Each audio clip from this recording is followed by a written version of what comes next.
I'm a guy in my mid-20s, living in the US. This happened a few months ago, and I'd like to share it now. About a year ago, I decided to quit my corporate job of several years. Long story short, I was absolutely miserable, and I needed a serious change. So I dipped into my savings, packed up only my most necessary belongings, and moved from my hometown on the East Coast to another city some 2,000 miles away. An impulsive decision for sure, but one I don't regret. My first month, I spluttered through a series of odd jobs, casually drifting from one gig to another as I tried to figure out what I really wanted out of life. Eventually, an acquaintance suggested I try bartending. At the time, I had no experience at all, but I thought, screw it, why not put myself out there? It couldn't hurt. I'm gay, and I applied to all the LGBT bars in town. I figured that a job at one of these places would be a good way to integrate myself into the community, maybe even meet some guys without having to resort to Grindr and the like. I quickly hit it off with the owner of the neighborhood pub, and he hired me on the spot, promising to mentor me in all things booze-related. The following months were some of the best of my life. I met a lot of good people and gained a lot of perspective. I'm now starting grad school, but I still work at the same bar a couple of nights a week. That's where the following incident occurred a few months ago. I should mention that this bar is on the corner of a main road and a quiet side street. Around 4:45 p.m., I parked my car halfway down the side street, which at the time was lined with cars, and I walked back to the pub.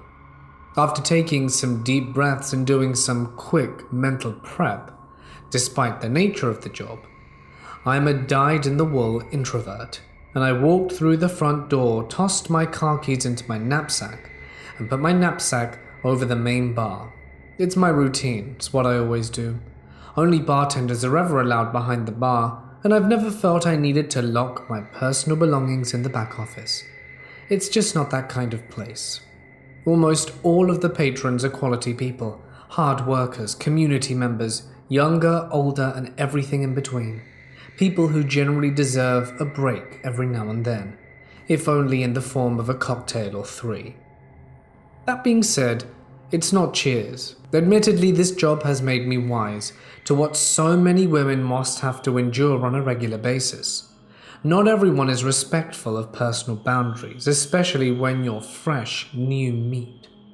I've been leered at, and I've had guys reach out to me and run their hands through my hair, stroke my chest and squeeze things, forcefully pull me closer and whisper me all the things they'd like to do to me, only to get righteous and angry when I don't enthusiastically reciprocate. My first week, my boss told me half-jokingly, "This is a gay bar, there's no such thing as harassment." I guess because they're dudes and I'm a dude and we're all dudes, I'm supposed to man up and deal with it, which for the most part I did. The money's consistently good, but I still can't say that I'm entirely comfortable with it. Double standards suck.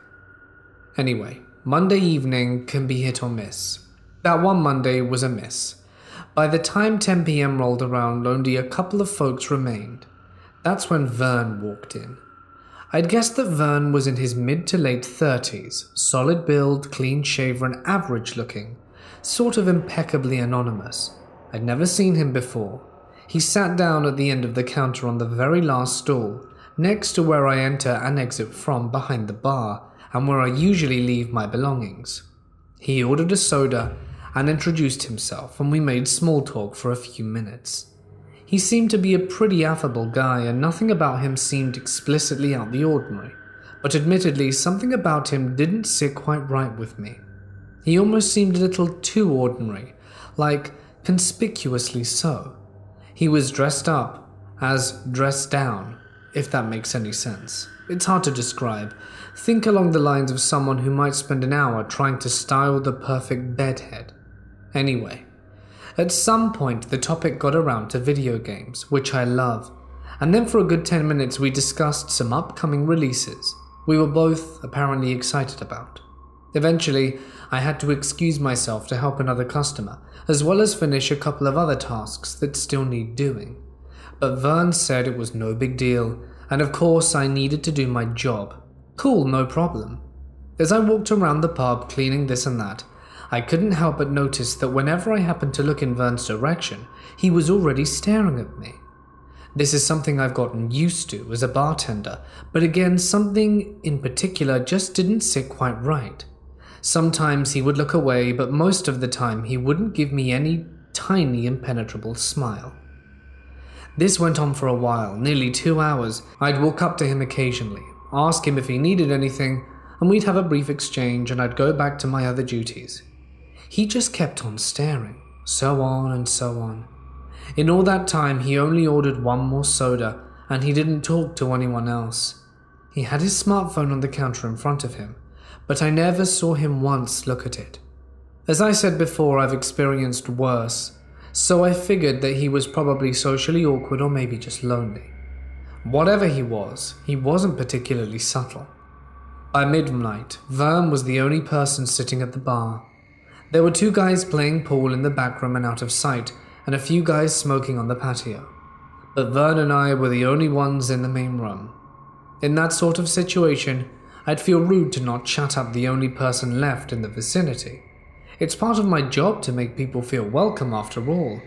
But despite it being a super slow night, I felt drained and just couldn't find the energy to strike up a genuine conversation with someone who was making me feel like I was on full display. I figured it would be a good time to go to the storeroom and grab a few cases of beer that I had to restock soon anyway. I excused myself and told Vern I was going to the office and would be right back. When I made it inside the office, I immediately felt a sense of relief, like I'd finally made it backstage after a gruelingly long performance. It took me about 30 seconds to grab the stuff I needed, but I decided to sit down and mess around on my phone for a few minutes, enjoying my solitude. I stayed there until I felt like I'd been away from my post for a bit too long, at which point I headed upstairs to the bar. To my surprise, Vern was gone by the time I got back, and there was a $20 bill under his glass. I felt suddenly guilty, not because I'd just made money off him, though of course that was appreciated, but because maybe he really was just some closeted dude who didn't know how to interact with other guys, and maybe the money was his only reliable way of expressing gratitude for the company. Maybe I had misread the cues and was projecting my own insecurities onto his admittedly awkward behavior. In any case, he was gone now, and I still had more to do, so I placed the cash in my tip jar and mentally thanked him for it, and I began going about my tasks for the rest of the shift and quickly put Vern out my head. A few hours later, around 1 a.m., I escorted the final stragglers outside and closed the front door. I work alone on Monday nights, so it usually takes me a little less than an hour to finish my tasks after closing. As per usual, I put on some chill music and went on autopilot. At 2 a.m., everything was done, and after turning off the last few lights, I grabbed my knapsack, set the alarm and headed out the front door, which locks on its own. I started to amble down the street towards my car, the only one left on the block, and all I could think about was how badly I needed to pack a bowl and jump in the shower. When I reached the back door of my car, I absent-mindedly yanked it open and threw my knapsack in the back seat, slamming the door closed, and stepped up to the driver's side door and pulled the handle and climbed inside. Only as my ass made contact with the seat, and I reached my hands towards the open door, did I realize I hadn't taken my car keys out my bag. I never actually unlocked my car. A wave rolled over me like I had jumped into the ocean and saw something in the periphery of my vision, and I kid you not, he was there just sitting in my passenger seat. I'm not ashamed to admit that I screamed. The driver's side door was still wide open, but I couldn't move. I just stared at him, dumbfounded. "Sorry, I didn't mean to scare you," Vern said. I didn't immediately respond, so he quickly followed up with, "I thought we could hang out. Maybe play some games together." Then, like it was nothing, he handed me my car keys, which he had obviously stolen out my bag during those minutes I was in the office, and apologized again, presumably for having my keys in the first place. Then he offhandedly gave me an address and said that he didn't live far and if I was interested. I'd like to say that I was this close to grabbing him by the collar and beating the crap out of him, but something in my gut urged me strongly to play along and pretend like this situation wasn't completely insane. The street was deserted. I had no idea if he was armed and how unhinged he was. There were too many variables. "No worries, man," I said, like he was an old childhood friend who'd just flown into town to surprise me on my birthday. "Just wasn't expecting to see you." I had no idea what I should say. It might have been a stupid decision on my part, and there were probably 1,001 things I should have done instead. But I tried to genuinely meet him halfway and just be as gracious as possible, as calm as possible. "That sounds cool, but it's a long night for me, and I'm really tired. Can we rain check?" A few silent moments passed, but I supposed I sounded genuine enough because he crossed his arms and simply said, "Okay." I asked him if he had his car parked nearby and he said no.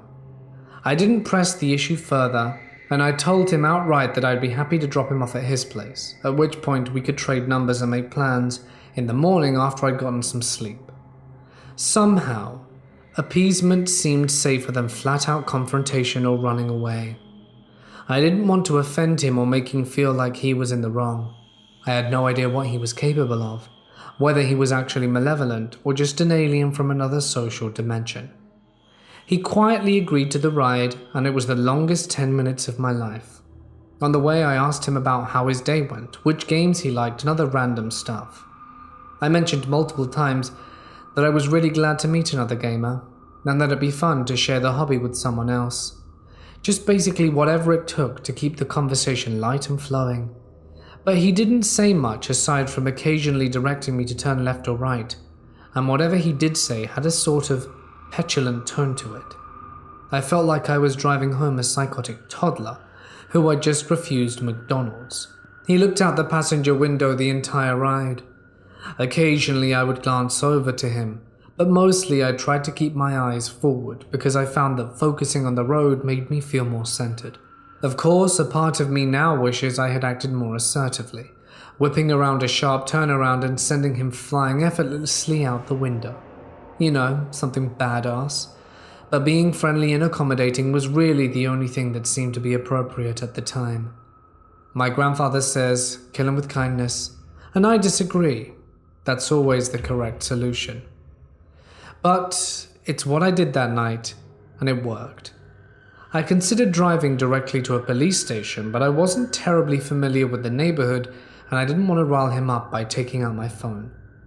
Before long, we arrived. The destination was a small park in a suburb that I'd only driven through a few times. He said he'd walk the rest of the way, and at his request, I brought the car to a stop on the corner. There was a short, somewhat terrifying lull before either of us said anything or made any sort of move.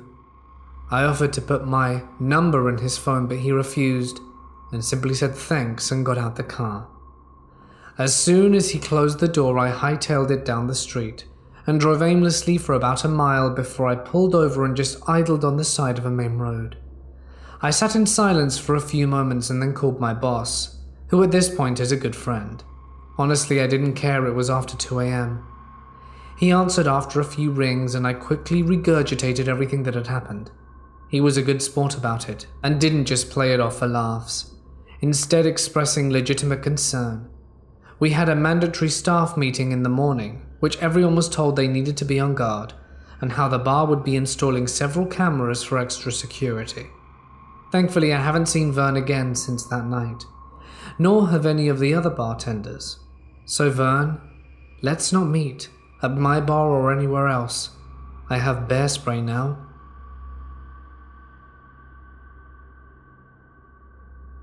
A number of years ago, I was walking through the cemetery one late evening with my dog.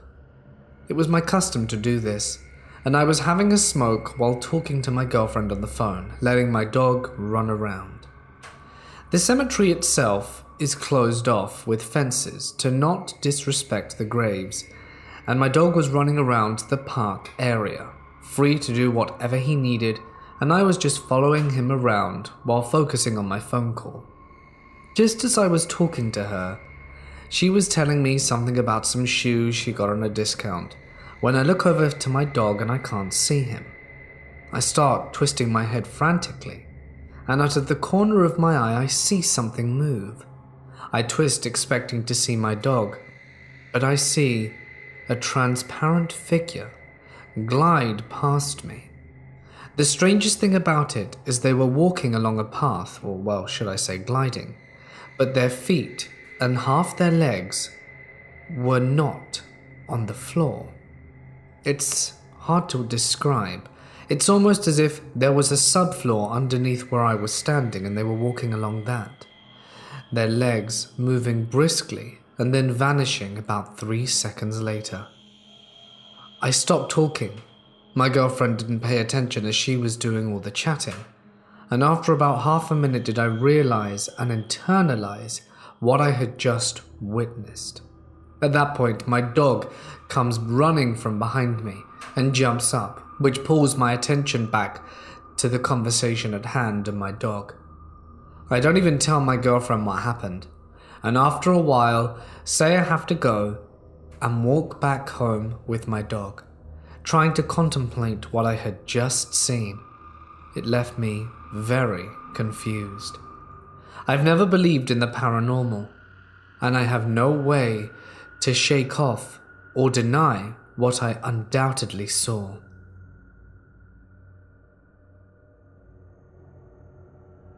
This happened a few years ago when I was still living with my mum, and I had borrowed her car to go see my then boyfriend for the evening. It was around midnight when I got back to my neighborhood, so the roads were empty. And that's when I noticed this dirty, run-down, rusted white utility van that a maintenance guy would drive, following me.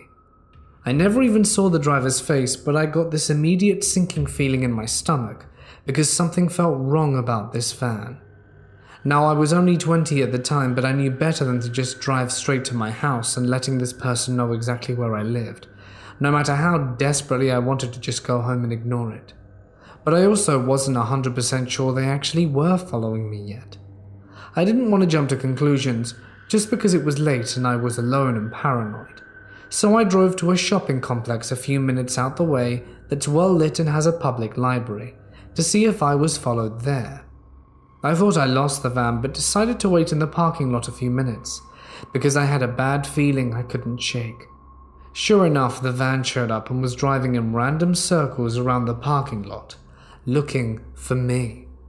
This scared me quite a bit, so I drove towards the big mall that's always got security police presence. Because it was the midway point between where I was and where I lived, I parked in a pretty well-lit, although empty, 24-hour McDonald's parking lot, where I had a great view of the roads and the mall. But I wasn't super easy to spot, and waited to see if the van showed up looking for me. It did, and of course, this would be the only time the security and the cops are nowhere to be found, which is half the reason I decided to head there in the first place. Realizing whoever was driving this van was 100% actively following me in the middle of the night, I knew just driving home was not an option, and that's a terrifying realization. Luckily, the police station is just a few minutes away from where I was, so I try and discreetly drive away, hoping the van hadn't noticed me yet. I wasn't that lucky, because it wasn't before long that it was in my rearview mirror once more. At this point, I'm panicking pretty hard and my anxiety is high. I finally pulled into the police station parking lot, and seconds later the van came to a stop in the middle of the road for no more than a few seconds. I'm guessing just long enough for them to realize where I'd led them, and took off really fast immediately. I did make it home safe and without seeing the van again, not long after, but this whole ordeal took less than an hour of my night up. It was after 1 a.m. by the time I made it home, and I was terrified the entire time. I don't know what this guy's specific intention was, but honestly I don't need to know. I know it was nothing good, and I likely avoided a very bad situation. If you think someone is following you, it's not stupid or paranoid to make sure you aren't right. Who knows what might have happened if I'd have led him to my house, or gotten out of the car.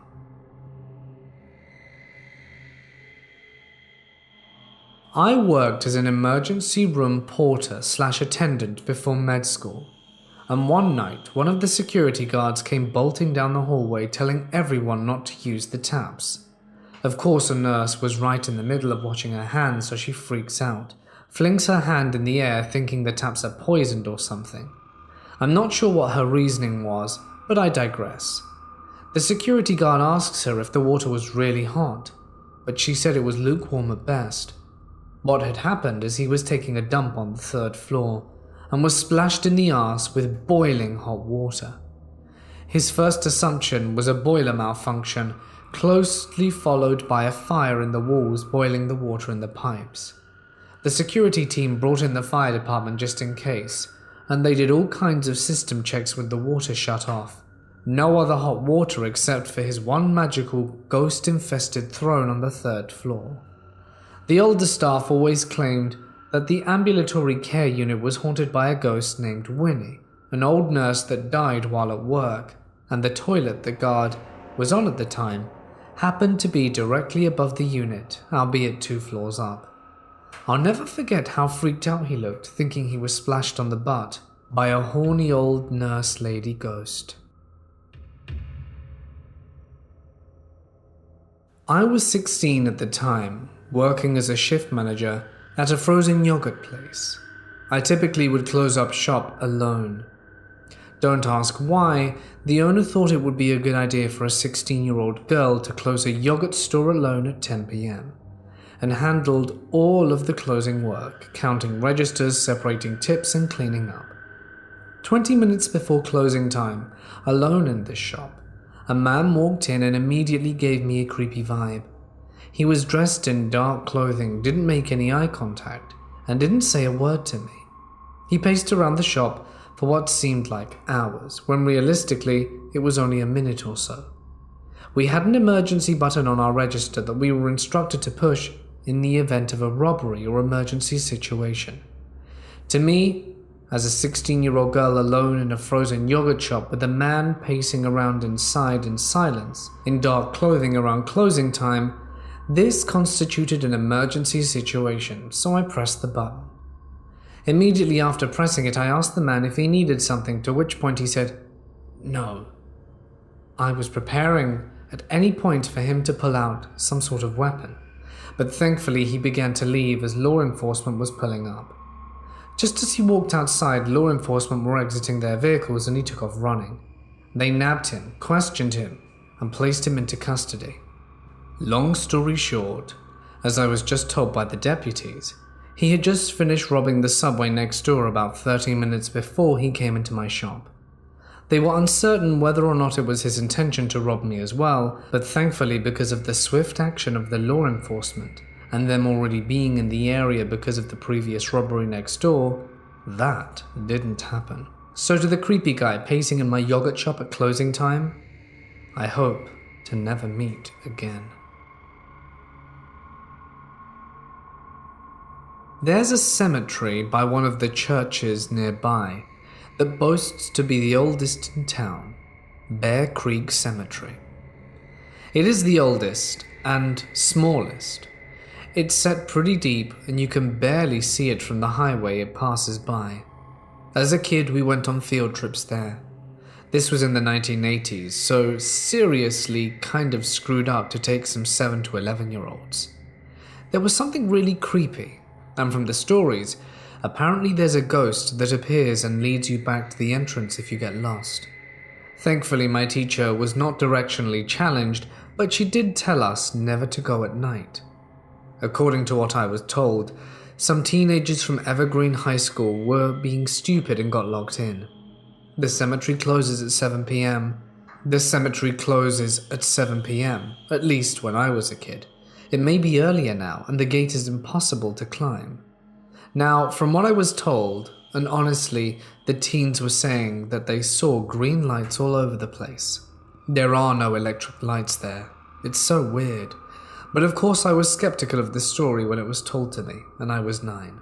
Did I want to try my luck? No. But one of the teachers decided we would wait by the entrance for the rest of the field trip group. We were kind of playing near a creek bed right by the entrance. It was 2 p.m. and we were waiting for the rest of class. We had to do gravestone rubbings for part of our project. We did ours early and just waited for the rest. My teacher, myself, and maybe 3 others were just milling around, unaware of the time. In fact, somehow we almost missed the bus back to Wilmot. It felt like time froze in that place, and I was wearing an analog watch, and unbeknownst to 9-year-old me, the battery died, which was weird seeing as I'd only just got it. What's also strange were all the pictures my teacher took of us kids were all washed out. She made a school scrapbook and snapped pictures of us doing the gravestone rubbings. What sucked is she threw the pictures away, so I have just memories, and my parents didn't trust me with a camera till I was 11. I still want to go back and do the gravestone rubbings of the old graves before they fade away from the elements. About 4 years ago, I was a line cook at a restaurant that was located in a hotel. I worked at this restaurant for nearly 2 years with no problem, walking the half-mile or so distance it took me to reach the bus I took to get home from my job. This restaurant had a partnership with the hotel for late-night room service. So, pretty much every night after closing the restaurant, 1, sometimes 2 line cooks would stay until 3 a.m. preparing simple things like salads, sandwiches, and wraps that would be taken to rooms via hotel employees. Now, me being a recent college graduate in my early 20s would always volunteer for the extra hours. Student loans and rent cost a lot. As I said prior, I had worked this job for a decent amount of time with no problems, except for one rainy night I'll never forget. As I left work at 3 in the morning, I realized I messed up when I forgot an umbrella that day. I now had to make my normal walk under decent rainfall, and after lighting a cigarette and putting in my headphones, I was ready to make my unfortunate journey. I started on my normal routine walking back, cutting through the alleyways I had memorized as my shortcuts through the city. About halfway through my walk, a car started following me with the passenger window down. Aware of my surroundings, I had recognized this, but decided to mind my own business and keep my head down and carry on walking. Growing up in a rough neighborhood taught me better than to put my nose where it doesn't belong. Unfortunately, that wasn't enough. Over the music coming from my headphones, I could hear shouting from the car. I turned to face the car driver but didn't stop walking. He looked at me, a white man in his late 30s or early 40s, with a bandana and sunglasses on. I remember thinking it was odd. He was driving with sunglasses so late at night. "Hey man, where you heading?" I could hear him say. At this point, I took out one earbud and replied, "What's it to you?" To which he answered, "Figured I'd ask. You look like you need a ride to get out the rain." I told the guy I'm all set, and that I was almost at my destination. Now keep in mind, I'm still walking and he's driving slowly next to me, on this side of the street at 3 a.m. "No problem. Do you want to smoke some weed?" At this point I was annoyed with the guy. I had just gotten done working 13 hours in a kitchen, and all I wanted to do was to listen to some music before bed and unwind. "Nah man, I don't," even though I did. I replied in a stern and obviously annoyed tone. He just looked at me, almost like he knew I was lying.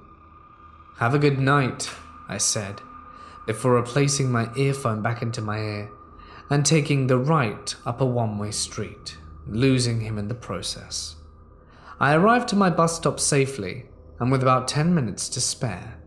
I was the only one there, beside one homeless man sleeping on a bench some ways up, and after 3 minutes the car pulls up to the side of the curb, directly in the bus lane. This time I'm facing him. He rolls down the window. "You're heading the south side, huh?" "How do you know?" He points above me.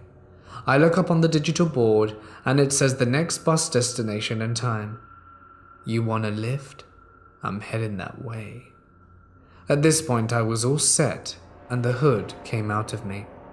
"Hey man, I don't know who you are, I don't want to ride, so just piss off." I said angrily. He stared at me again, but this time I stared back. We locked eyes for a good 20 seconds before the bus approached behind, honking loudly. The guy checked his rearview mirror, rolled up the window and sped off. On the way home, I remember looking back behind me and my surroundings to make sure this creep didn't try and follow me home. Luckily, he didn't, and when I got off the bus, I was in my apartment, safe within 5 minutes. Fast forward a week. One of my buddies who I worked with asked me if I heard about the body that the cops found in a dumpster behind a grocery store, less than 5 minutes from the hotel. I replied, no. He told me it was the body of a girl that was found strangled to death, and the cops are on the lookout for a killer still at large. The cops have no evidence, and were asking for people to come forward with additional information. I hadn't told my buddy or anyone beside my girlfriend at the time what happened that night. When I told him my story, he insisted I call the cops and tell them what happened. I told him I would, but never did. Called me old school, but like I said earlier, I learned growing up to mind my own business and avoid trouble, and trouble won't find me. So that's what I did. To this day, I haven't heard anything more about the case. I wonder if it was the same guy. I think about how weird it was for him to approach me the way he did, at such an odd hour of the day. The sunglasses, following me to the bus stop.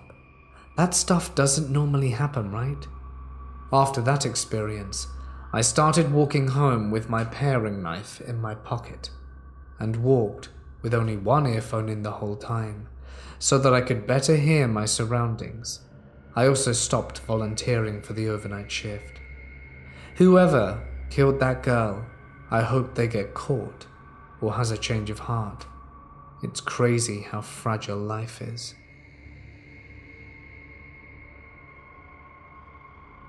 My mother trained as a nurse at the Old Westminster Teaching Hospital in London in the 1950s.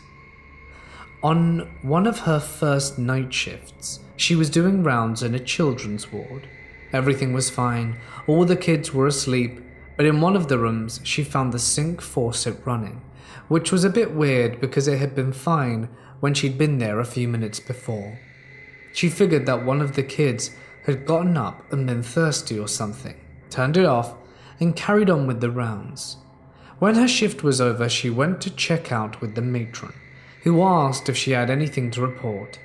She said nothing except that someone had left the faucet on in one of the rooms.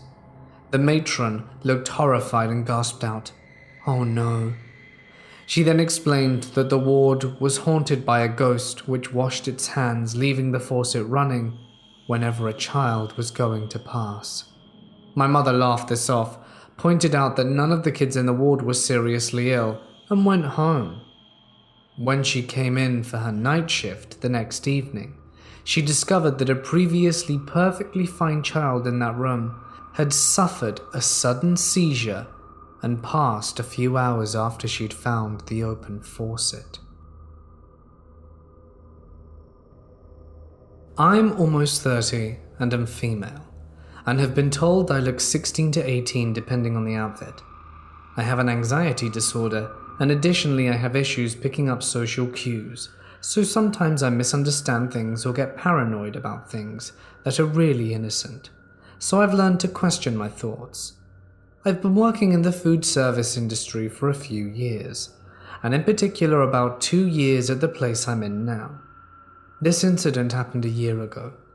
I had just started working some late night shifts, and we hired a new manager, Peter.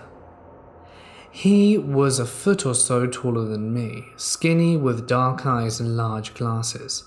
He wasn't physically imposing, but still made me nervous because he was new. There are reasons new males put me on edge, but that is a story for another day. After a few days, I noticed some odd things about him.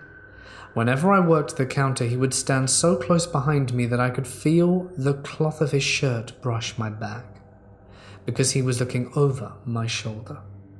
I worked here before he did, and had for at least a year, so it bugged me. If I was stuck in the drive-thru area instead, he would stand in a way that I was blocked in and couldn't get past him. and every time I bent over, it looked like he was staring at my butt. At first, I figured I was just imagining it, that he wasn't purposefully blocking me in. Surely I was just being paranoid. After a few more weeks of working there, he started buying pizza for the crew or drinks from nearby businesses, and he was always the one to go pick it up and bring it in. I wouldn't eat anything unless the rest of the crew did and never drank anything I didn't get for myself, nor did I leave anything in the back office just in case. I kept telling myself I was overreacting, but I couldn't shake the feeling that something was wrong. Well, one night I was told I had to do a late night shift, just me, Peter, and Jack, someone who had worked there a long time, and I trust him implicitly. Before the others left, I asked Jack to please keep an eye on Peter because he scared me. That night, Peter asked me to clean the bathrooms, and I had no choice but to agree. To illustrate the layout of the building, in order to get to the bathrooms from the main office, you go to the kitchen, around the corner, through a doorway into the entryway, and from there you open the men's room door, and from there is a back wall stall with the door that I was in. So I'm there in the main men's stall, and Jack is in the kitchen, as far as I know, with Peter in the office. As my back is turned, I hear the propped open men's room door shut. I turn around, blocking my exit to the men's stall, and there's Peter. Immediately I panic because that means 3 closed doors between me and Jack. Peter holds up a pair of drive-through headgear and makes a comment like, "So I found these new ones in the office. You want to use them? I probably shouldn't give them to you, but I like you, so I figured why not." I declined, and honestly I was shaking out my shoes. Innocent as the dialogue was, he was looking at me up and down the whole time, and it just felt creepy. He stood there about a foot away and just stared at me, not saying anything, and after a minute or so, Jack came in and said there was a phone call, and Peter had to come and get it. Naturally, I booked it out that bathroom and stuck myself to Jack, explaining that I was really scared and felt uncomfortable with the way Peter looked at me, and the odd way he was behaving. Well, to me it was odd anyway, but again, I felt like I was probably paranoid. He told me he wouldn't let me out of his sight for the rest of the night, and he kept good on his word.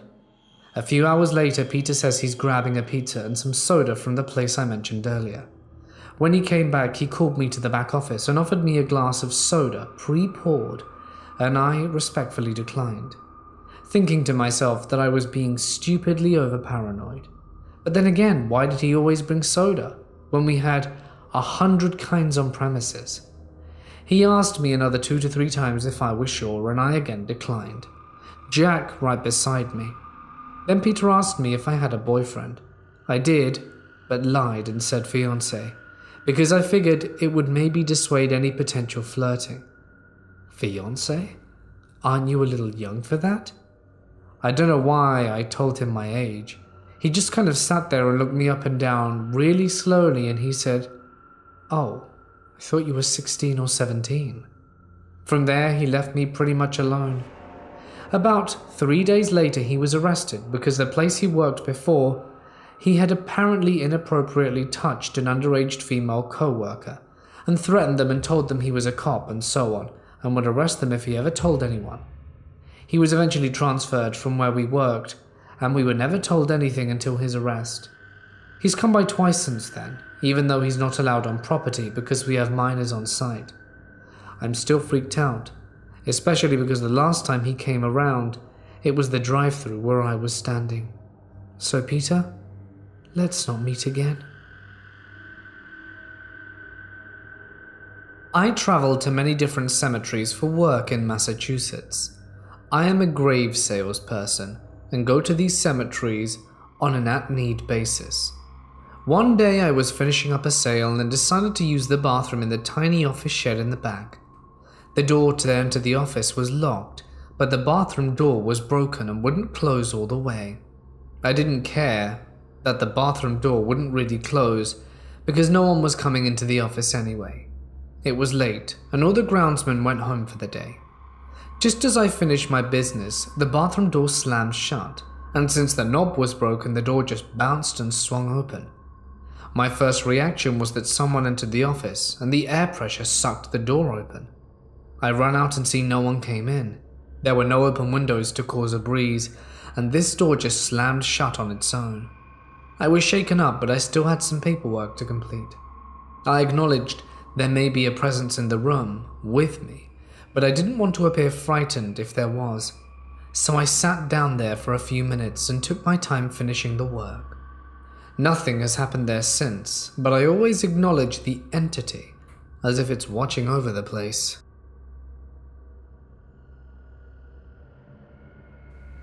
I was 19 years old.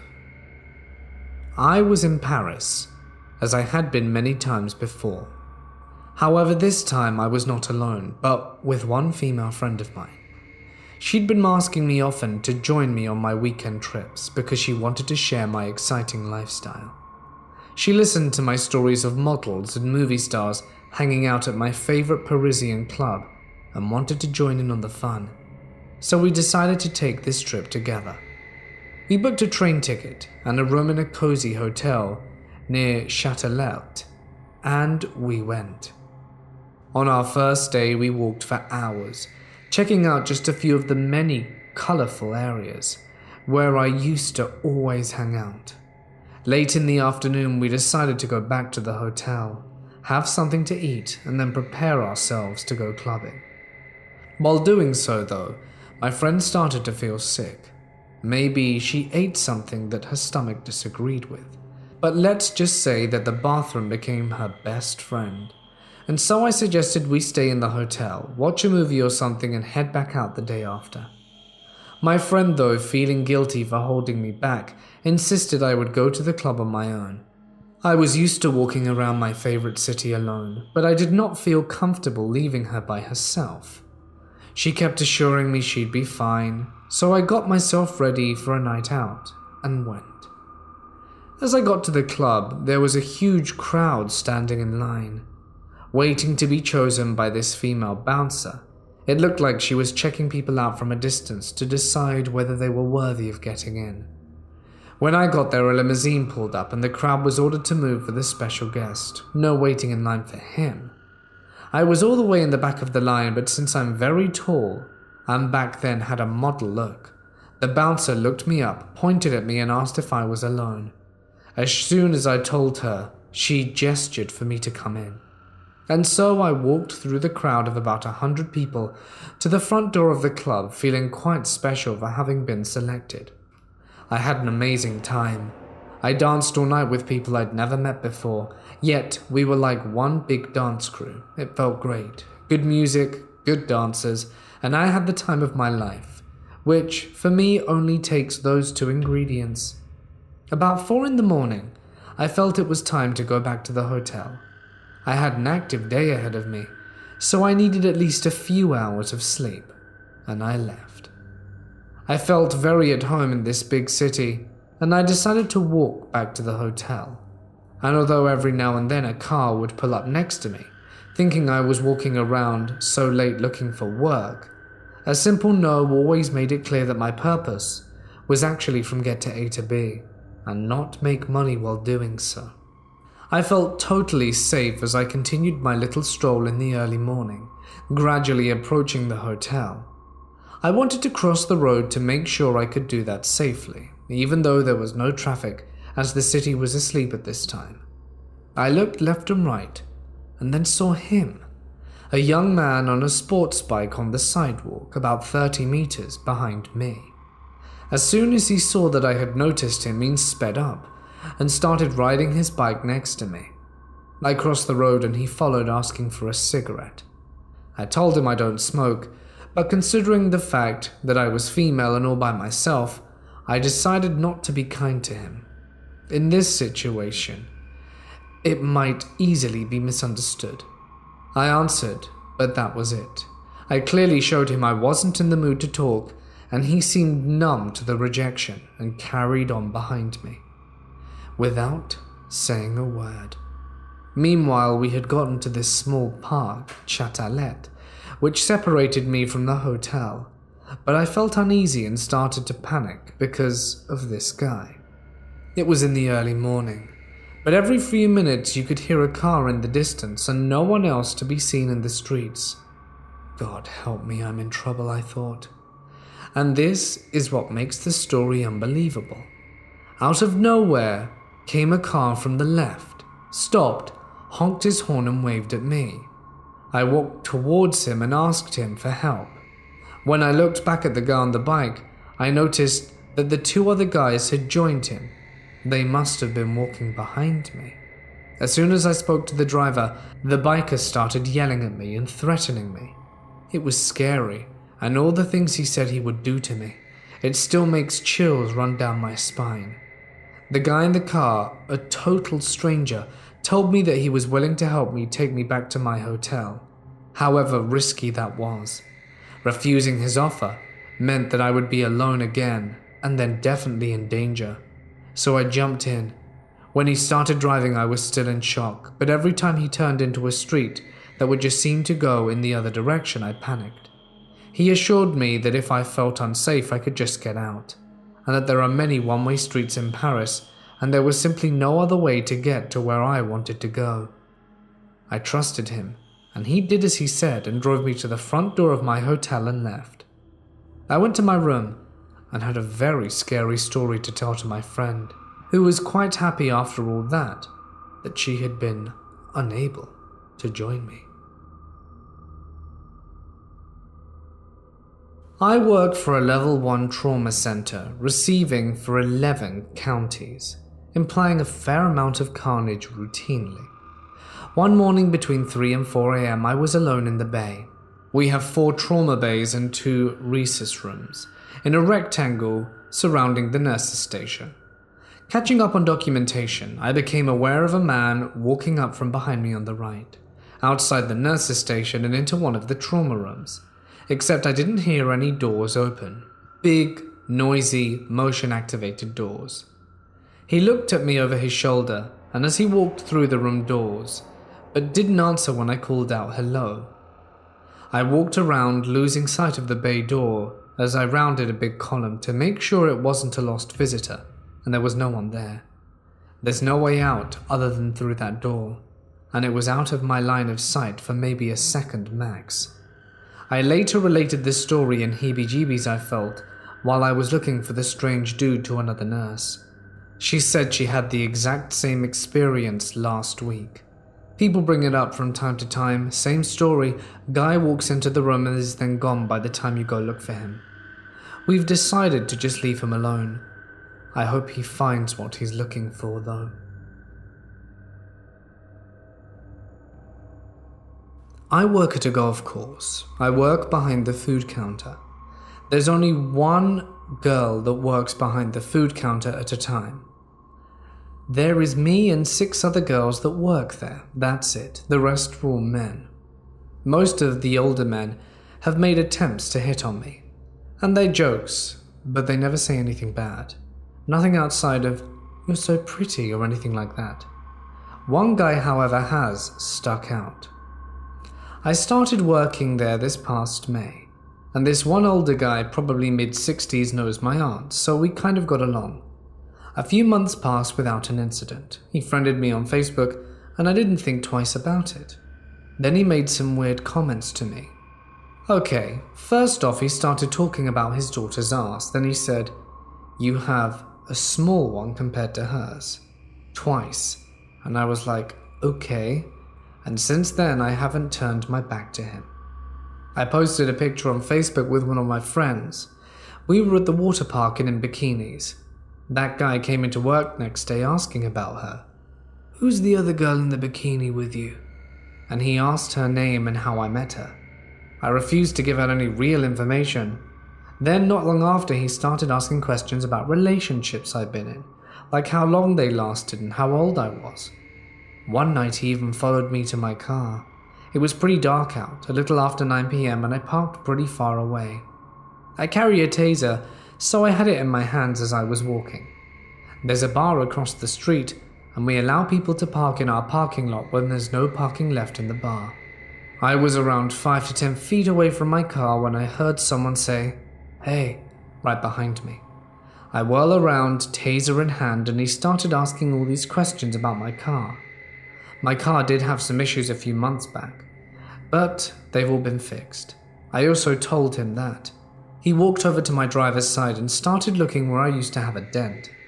I got it in an accident and had a dent in the winter, and basically said my car is fine, I'm leaving, and jumped in my car and sped off. I got so fed up, I told some of the other workers and my supervisor. I found out customers have been complaining about him, and he sometimes harasses the women that visit here. Most of the other workers don't like him, especially the girls at the counter. He takes golf balls too. The season just somewhat ended, and I've heard a rumor that he won't be returning. Let's just hope, for everyone's sake, this rumor turns out to be true. About 10 years ago, I was in college, and my history teacher wanted us to go to a historical site of our choosing, take pictures and write about it. I chose a small cemetery in my hometown that I would pass by that was wedged between two apartment complexes that always fascinated me. It was fenced off, so I couldn't go in, but I was able to take a picture with my digital camera of the historic marker, and while I was at it I took a few more photos for fun. Once I got home, I put the SD card in my computer and thumbed through the photos. At first glance I didn't notice anything, but on one of the photos I noticed a blue orb in the trees and two red and orange orbs at the base of the trees. I zoomed in on the blue orb, but nothing really spectacular when I zoomed into the red ones. And that's when things got interesting.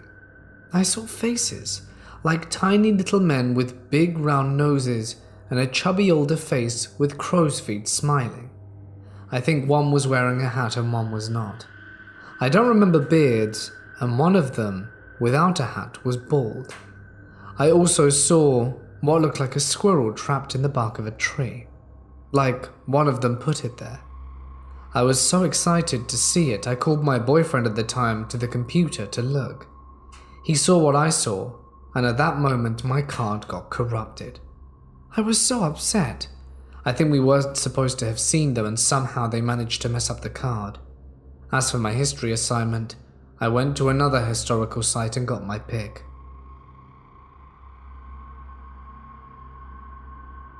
I'm a 16-year-old girl living in rural Virginia.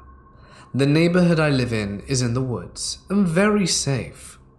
A few months back, I was walking home from the bus stop.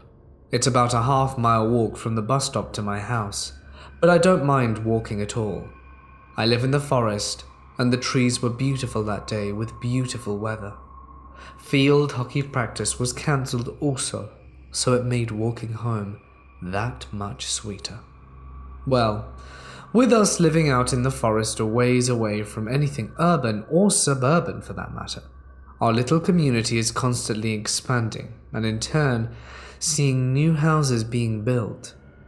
I lived on a dead-end road with my house at the bottom of a hill, so our house is pretty shielded by the slope and surrounding trees. Just a few days before this creepy encounter, a construction company had begun to clear a lot on the other side of the road further down. At this time, they had orange tape bordering the lot, so no extensive clearing had been started yet.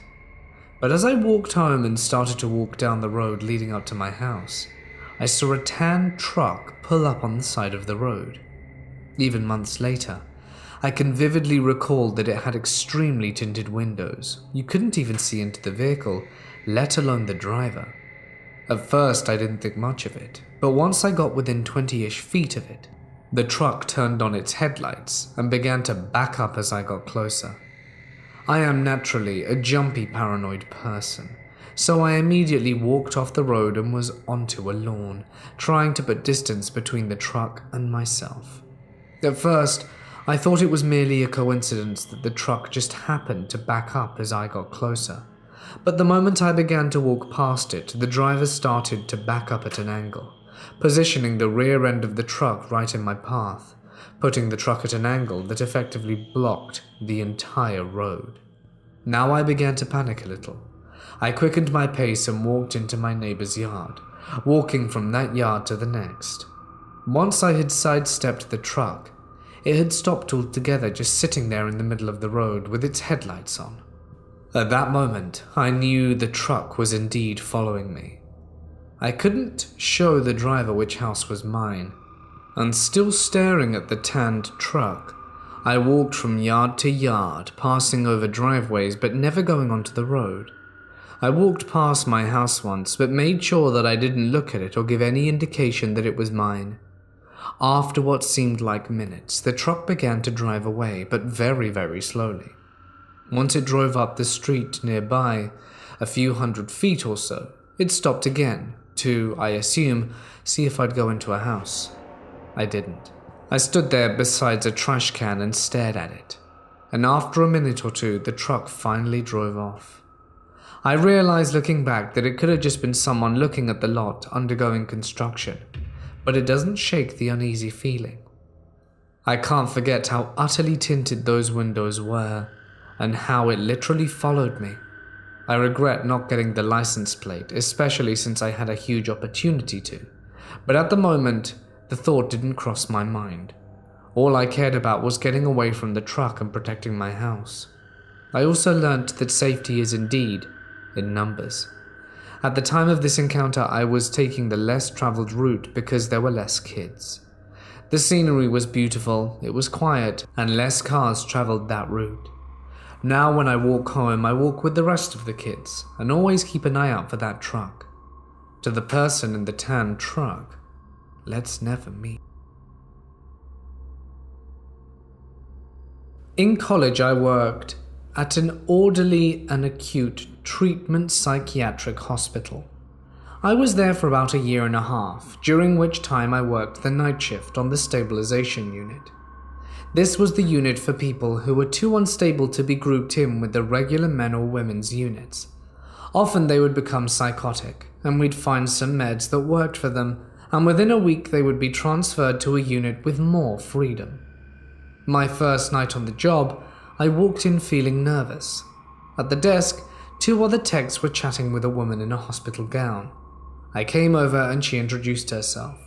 She seemed completely normal. She told me not to worry about my first shift and that I would do just fine, and that she was sure all the other staff would help me out until I found my footing. I felt deeply reassured. This woman didn't seem like she belonged in the ward. She seemed completely normal. Then she said she had to go back to bed and turned around. The back of her head was gone. Where the back of her head was, all the hair had been shaved off, and there was a gory mess of scars and stitches and bruising. It looked like something out of a horror film. I seriously can't describe how messed up it was. It looked like she'd been shot and then someone had hastily tried to put it back together. I'm proud to say I didn't react, but immediately after she'd gone back to her room, I asked the other techs what the deal was. They said that she'd tried to take her own life by driving a car into a tree and had several brain surgeries and was still recovering.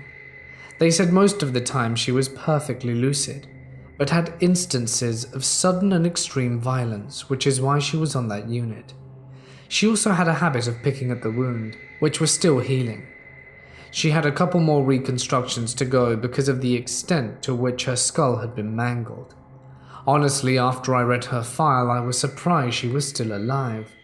Anyway, it scared the ever-loving crap out of me.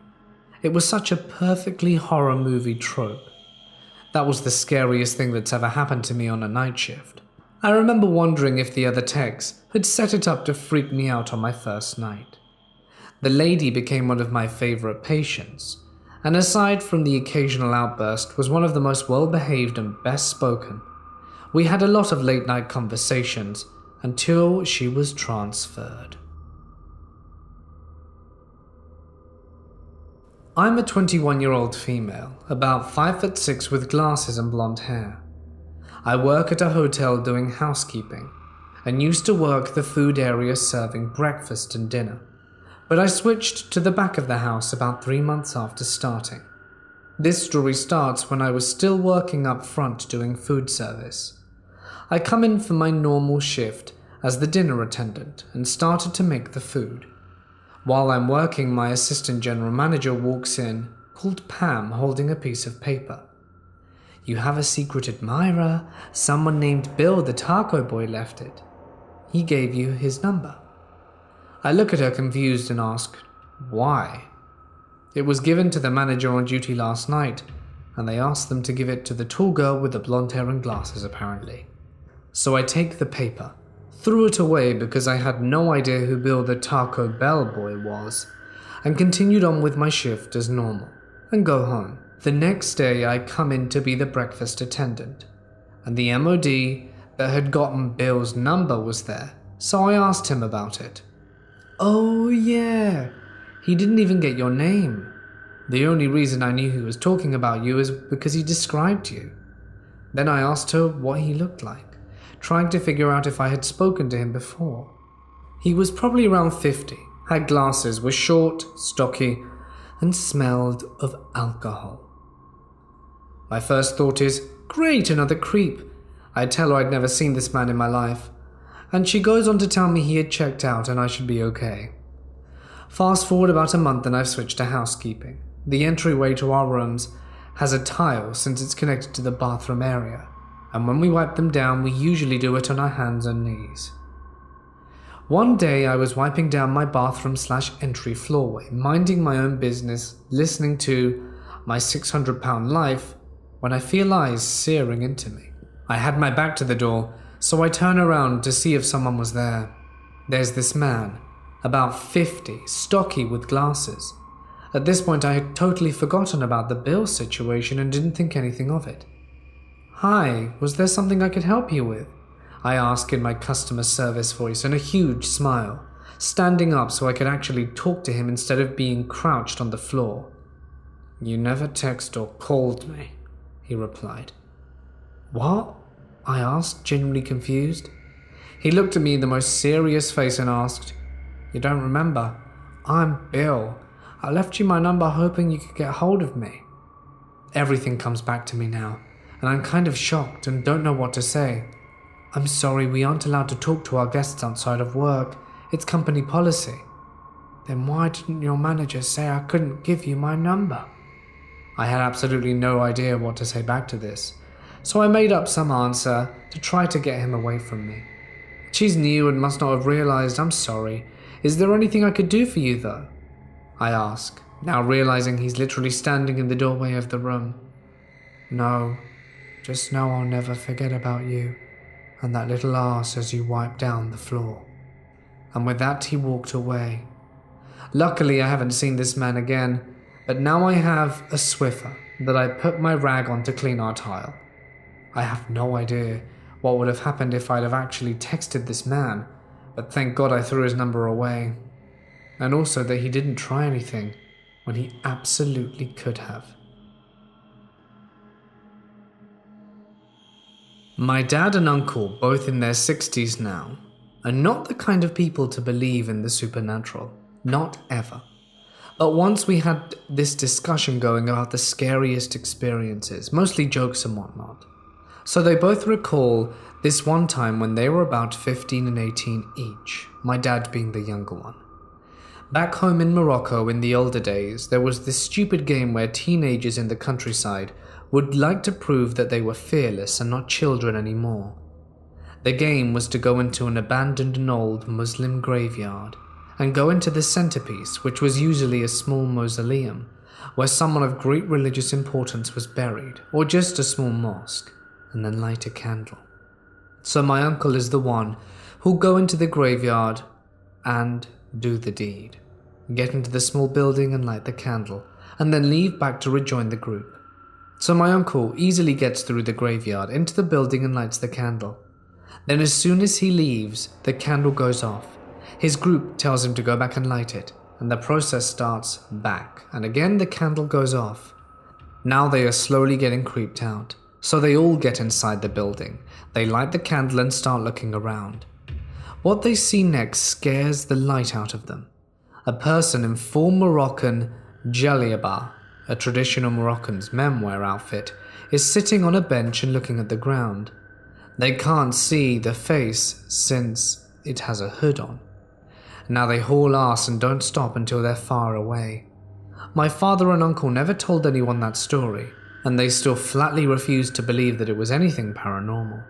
But from their tone you can tell that for two very rational and logical men, they are still unsure by whatever was there, especially that the place was next to a village in the middle of nowhere, where everyone knew each other.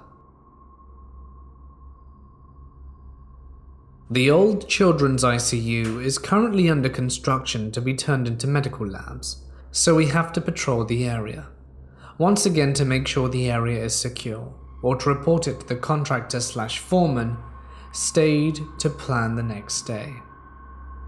When patrolling the area, several security officers have reported seeing a single white male child with short brown hair in a 90s bowl cut, about 5 to 7 years of age. I personally dismissed this, as this was before the psych ward incident, as a tall tale told with the intent to scare me because I was new at the time. I got that building's patrol one night, and a foreman who stayed late called security and asked for a security officer to come up because a kid locked himself in a room, and I don't want him to get hurt with all the open wires in there, or something to that effect. I unlocked the door for him, looked in what could only be a 10x8 room for about 10 minutes. No kid, called it in as a false alarm, and finished my patrol. I was walking home from work late one night. I had volunteered to print out some flyers and put them on everyone's desk, as well as some other menial office tasks, as I really needed the money. It must have been close to 10 at this point, and I was just putting everything in my backpack and preparing to leave the door. For context, I'm a guy in my mid-30s and know the city I live in very well. It was a 10-minute walk to my bus stop and then a short bus ride back to my apartment. It's a route I always take, not always this late, but it's very familiar to me. As I'm making my way to the bus stop, I look behind me because I heard someone running. I turn around and there's a guy running really fast. He zooms past me and carries on running round a corner. I think nothing of it and just carry on plodding along to my destination. I keep walking and I look to the left, the road he went down out of interest, and notice that he can no longer be seen. That's funny, I thought, and carry on my way. A little while later, I get to the bus stop, and looking up at the notice board, I see it won't be there for a few minutes. So I stand there anxiously looking around, seeing if by any chance the bus is early. And that's when I see the man. He's no longer running, but now hiding behind a tree watching me. That's weird, I thought. What the hell is he doing? I tried to put it to the back of my mind, and within a few minutes, my bus arrives. I hop on, make my way to the back, and as I sit down, my blood runs cold. The man ran in front of the bus, stopped it, and the bus driver actually opened the doors for him. He hopped in, he didn't look at me, and sat towards the front. Oh crap. Is he following me, I think? Surely not. Like I said, I don't live very far from the bus stop. So I start to wonder, if he's following me, he'd get off at the same stop, right? But there are so many stops on this bus that more likely than not, he won't be getting off. So I come up with the theory. I'm gonna get off at the stop before and bait him. And if he goes to the door, I'll say after you. And then as he gets off, I'll just stay on. I thought it was a clever idea. And as it got to the stop before mine, I got up as if I were going to leave. He obviously took notice, stands up, and is standing by the doors waiting for them to open. As they open, I say in my most customer service voice, "After you, sir." He looks up at me for the first time and walks off the bus. Just as I'm about to get off, I make out like I forgot something, and at that moment the bus closes the doors and drives off. The guy is still standing at the bus stop, but the smile he had on his face is completely gone. There's a sour look with malice in his eyes as I drive away, staring at him through the window. I knew for a fact he had bad intentions. The bus stop that I got off at was about a mile away, so I doubt he could have made it in time. But still, I power walked home, locked my doors, shut my lights off, and looked out the window just to make sure he wasn't around. I didn't sleep easy that night, but I never saw him again, and I hope I never do. Over this summer, I was at Oregon County Fair getting ready to head out of camp with my boyfriend. We were packing up our car tent on top of his FJ Cruiser, and I went up to the tent to start throwing out our things to pack up. The metal ladder is very slippery and had no grip tape on it, and I was sadly wearing socks. While coming out of the tent, I slipped and fell 7 feet straight onto my head. My boyfriend dropped everything and rushed to me, asking if I was okay, and I replied that I was fine, but my head hurts. I have no recollection of any of this. He told me to sit down in the car, and I was getting upset that he wasn't letting me get up and help him pack things. I guess out of annoyance, I got out of the car, and my legs collapsed beneath me. He called the paramedics immediately, and I started to slip into complete blackness. I don't remember much else, which is where the real story begins. I'm in the ambulance, and I can hear the sirens. I feel the oxygen enter my nose. I hear the EMTs yelling my name, but I can't respond, open my eyes, or move. Every second, I keep slipping deeper and deeper into what I can only explain as the darkness. It sounds silly, but this feeling and sensation is honestly indescribable, and unlike anything I've felt in my life. The EMT, helping me, starts to push incredibly hard with his fingers into my sternum, which brings me back with each press because of the pain. I open my eyes slightly, and I hear the EMT say, "Only responds to painful stimuli," and then I was out. The next thing I remember is the feeling of my clothes being cut off me when I get to the hospital.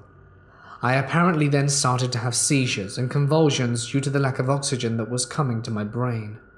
As I slipped deeper and deeper and got further and further away from this world, they had to insert a ventilator into me because I was beginning to cease breathing on my own. My boyfriend was obviously in shambles, and all the doctors could tell him was they were not sure if I would have permanent brain damage, be fine, or die. All the while, I'm slowly dying on the gurney entering the ICU. I remember being stranded in the blackness, floating, wandering, waiting. I was not sure what I was waiting for or what I was doing in this place. I had no idea what was happening. I saw nothing and felt nothing. I was nothing. I didn't know who I was, what had happened, or where the hell I was. I remember it felt like floating through endless space, but the thing is, there was an overwhelming sense of calmness through this, and I wasn't scared. After almost 24 hours, I started to slowly come back and break consciousness at certain moments of my coma. Then the most beautiful thing happened, and I won't forget it for the rest of my life. My boyfriend was finally let into the ICU to see me. After all this madness that was happening that I was completely gone for, he asked the nurse if he could hold my hand, and her response was, "Yes, but be careful. She will probably sense you, and we can't have her getting excited while she has a tube in her throat." He approached me, and at that moment, I slowly started to open my eyes. I remember while I was wandering in what felt like purgatory, all I could think about was Aaron. I didn't know who Aaron was, or what Aaron was, but all I knew was the idea of Aaron gave me a feeling of warmth, a reason to find my way out of the dark place. I felt that, as long as I had this thing, I would be okay. Aaron told me, before I had slightly opened my eyes, I started to reach out for him while my eyes were still closed. He grabbed my hand at the moment, and I came back into my body, opened my eyes ever so slightly, and started to try and mouth the words, "I love you," quickly realizing that the words couldn't come out, and that there was a tube in my mouth. Aaron was crying, and I fell back into the nothingness place. Well, obviously I'm fine now. I exited whatever place that was. I've always thought that when someone is dying or about to die, traces of DMT have been found firing off in the brain. Now, I've done DMT, and have blasted off before, and I've even had telepathic contact with what I thought were interdimensional beings while on it. But there was no sign of that in this place. There were no vibrant or beautiful colors, no contact with these special and beautiful creatures. Some people call them machine elves, and no sense of completion into the next realm. It made me wonder if there really is life after death, and if there really is a place I'm going to after I leave my earthly body. Maybe I didn't see these things because I wasn't ready to make the cross or start that journey. Maybe the higher powers of the universe needed me to stay here in this world to complete what I was meant to do here. Maybe this was just the place to wait while the decision was being made. I don't know, but all I know is that I haven't given up hope. There is somewhere I go to when I'm no longer here. I hope that it will be beautiful.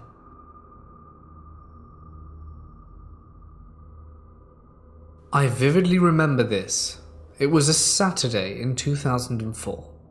I was a freshman in high school and was walking towards Saturday school for getting in trouble. I'm not sure what I did, but my mother dropped me off at a donut shop around 5:30 or so in the morning. She dropped me off early because she had work at 6 and school was not open. So I ate a few donuts and made my way towards high school. I walked about a block and a half and got to the street where I used to live. It was a creepy street because smack dab in the middle was a very small fenced-off cemetery surrounded by 8-foot-tall iron bars. This cemetery was no more than 100 by 200 feet in size, and I was walking on the side of the street that the cemetery was on. And when I got about halfway past the cemetery, I looked over and saw what looked like a little girl who couldn't have been more than 8 or so, who I think was on her knees facing away from me, looking towards one of the gravestones. I stopped and stared at the little girl for a second, not scared but nervous for her safety. "Hey, are you okay?" She didn't move or respond to my voice. I called out again. "Do you need help?" The second time I called out, I reached and sort of hit the iron fence to get her attention. When I hit the fence, the girl turned her body and looked in my direction. The second her eyes met mine, I felt an immediate feeling of dread and unbelievable fear. Her eyes were glowing like a cat's with a light shining on them, but not bright. She then stood up and took a step towards me. That's when someone in my head said run. I turned tail and ran as fast as I could past the cemetery. I ran, and then it felt like something was fast behind me, but I didn't look back. As I was about 100 yards past it, I heard a quick shuffling of feet behind me, and a sort of whispering that I couldn't understand in my ear. I didn't stop, and when I turned past the block, it all ended. I caught my breath, and for a few minutes I just sat there and thought about what just happened. I then made my way to Saturday school, and I really didn't tell anyone for a few years. For a while I would tear up when I think about what happened, but I'm almost kind of okay with it.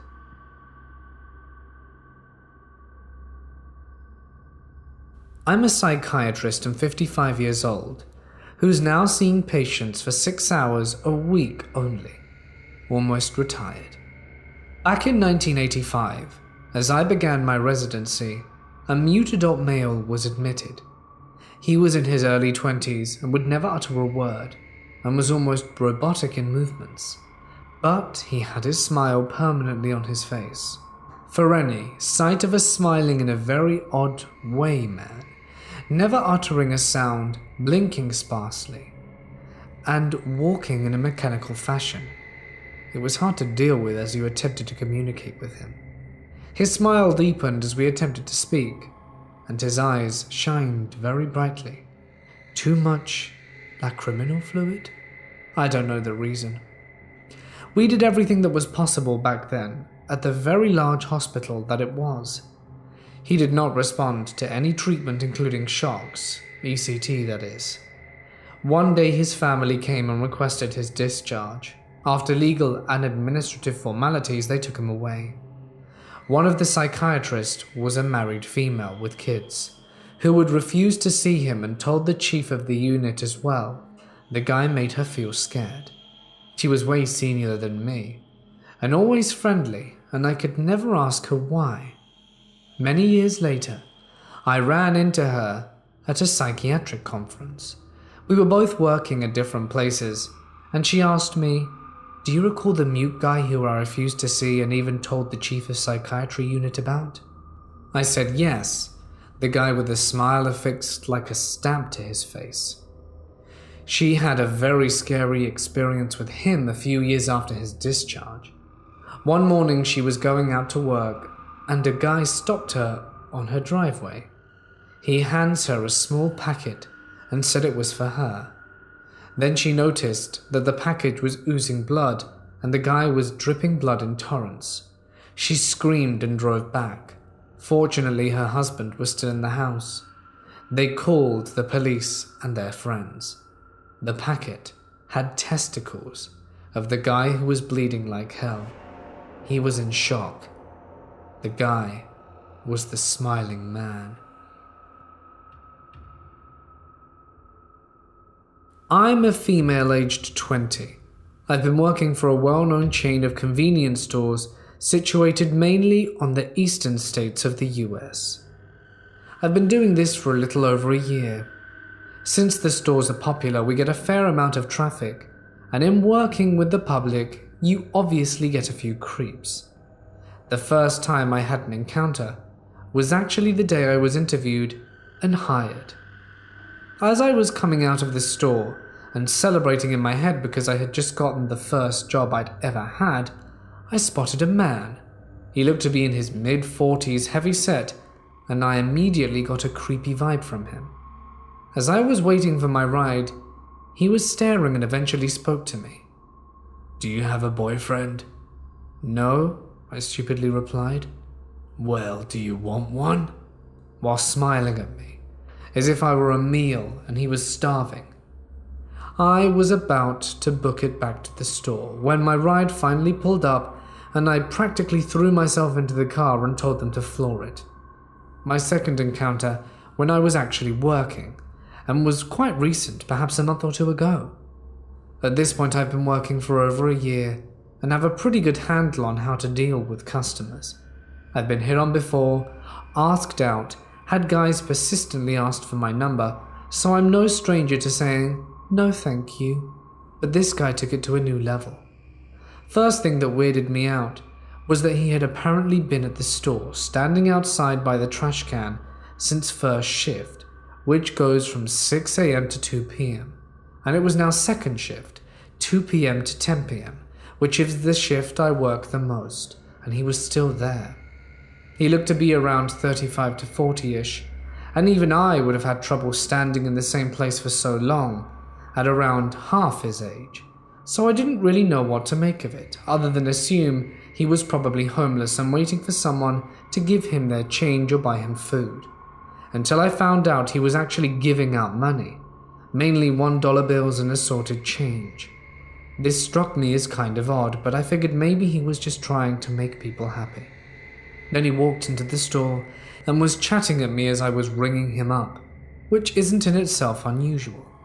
Some customers will chat your ears off, others will hardly say 2 words because they just want to get in and out, and I'm fine either way. Then he starts talking about how I'm so pretty, calling me beautiful and the like. I have pretty low self-esteem, so at first I kind of appreciated the compliment, but he was saying the same thing for a good 5 minutes, and I'm not the only female working here, yet he's focused on me. He finally exits, but I can see him lurking outside. I do my best to ignore him, but he eventually enters the store again. Someone buys him lunch, and he hangs around chatting at me. Only this time it's insistently pestering me for my number and saying, "Why not? I'm a nice guy. I'll treat you well," when I politely refuse multiple times. He also offered me a bottle of Coke rather randomly. I don't even take unopened drinks from friends, let alone strangers, so I again refused, with a bit more steel in my voice. At this point, I was a bit worried about what he might do when my shift was over. Was he going to try and follow me home? Thankfully, my manager, after me sending him numerous help me looks, stepped in and kindly asked him to leave, saying we couldn't have someone loitering around the store. He finally left after that, and I haven't seen him since, but it seriously freaked me out. I'd like to hope he was a nice guy, but you never know. I work in a hospital, and I've had some experiences. Let me explain a little first about the setup on my work area. The office is between two exam rooms, meaning that the only way into the office is through one of the exam rooms, which is entirely senseless. But alas, I didn't design the place. That being said, if you're in one of the exam rooms and both doors out of the office are open, you can hear things going on in the other exam room. Also, both exam rooms have bathrooms. This is all relevant. I don't typically work super late, but I am there in the evening sometimes, and most of what I've experienced has happened when I'm alone. It's almost always in what I will call exam room 1. I hear strange noises, constantly have the sensation of being watched or that I'm not alone in the room, and I see shadows with relative frequency, even when I have co-workers with me, but only if I'm in the office and the door is open. Weird things had happened too, like doors closing on their own, not just a gradual closing, all of a sudden. Once a roll of medical tape rolled across the floor, things like that. But one instance in particular sticks out to me. One night while I was alone, I was with a patient in exam room 2. When I'm alone, I usually leave the doors to the office open into both exam rooms because no one is going to use the other exam room, and I need to hear if my phone is ringing in the office. I tend to favor room 2, and not just because of the seemingly hauntedness of exam room 1. Weird stuff has happened in room 2 as well, just not nearly as much. Anyway, I was with a patient in room 2, and suddenly I heard these weird noises coming from room 1, and they weren't subtle. They were kind of loud. At first I wasn't concerned because whoever was making them wasn't trying to conceal their presence, so I assumed it was one of my co-workers from the overall department. But then it began to get disruptive.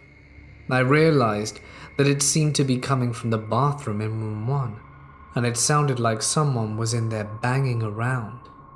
I initially thought someone was, perhaps someone aggressively, using the bathroom, but there didn't appear to be any rhyme or reason to the noises.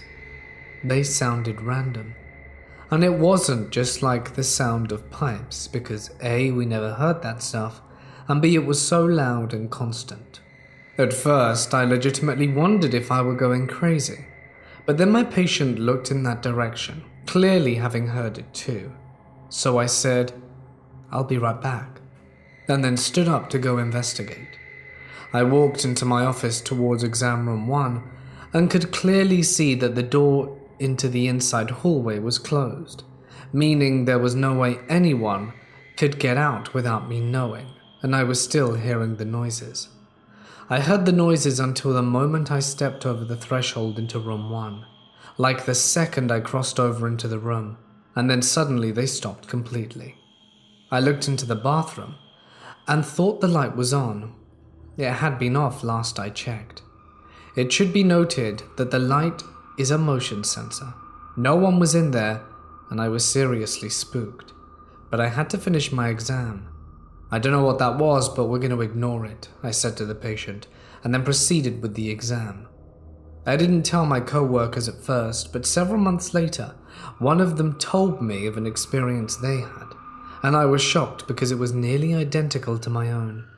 The only difference was that the noises stopped on their own without her having to investigate, and it wasn't what she'd call aggressive, unlike mine. But it was coming from the bathroom in exam room 1. Her patient heard it as well, and it happened while she was working alone. We've had people pass in both rooms, so they could well be haunted, but who knows? Maybe there's a reasonable explanation for this, or perhaps I'm working with phantoms. I was asleep for most of the day and woke up at 1 a.m.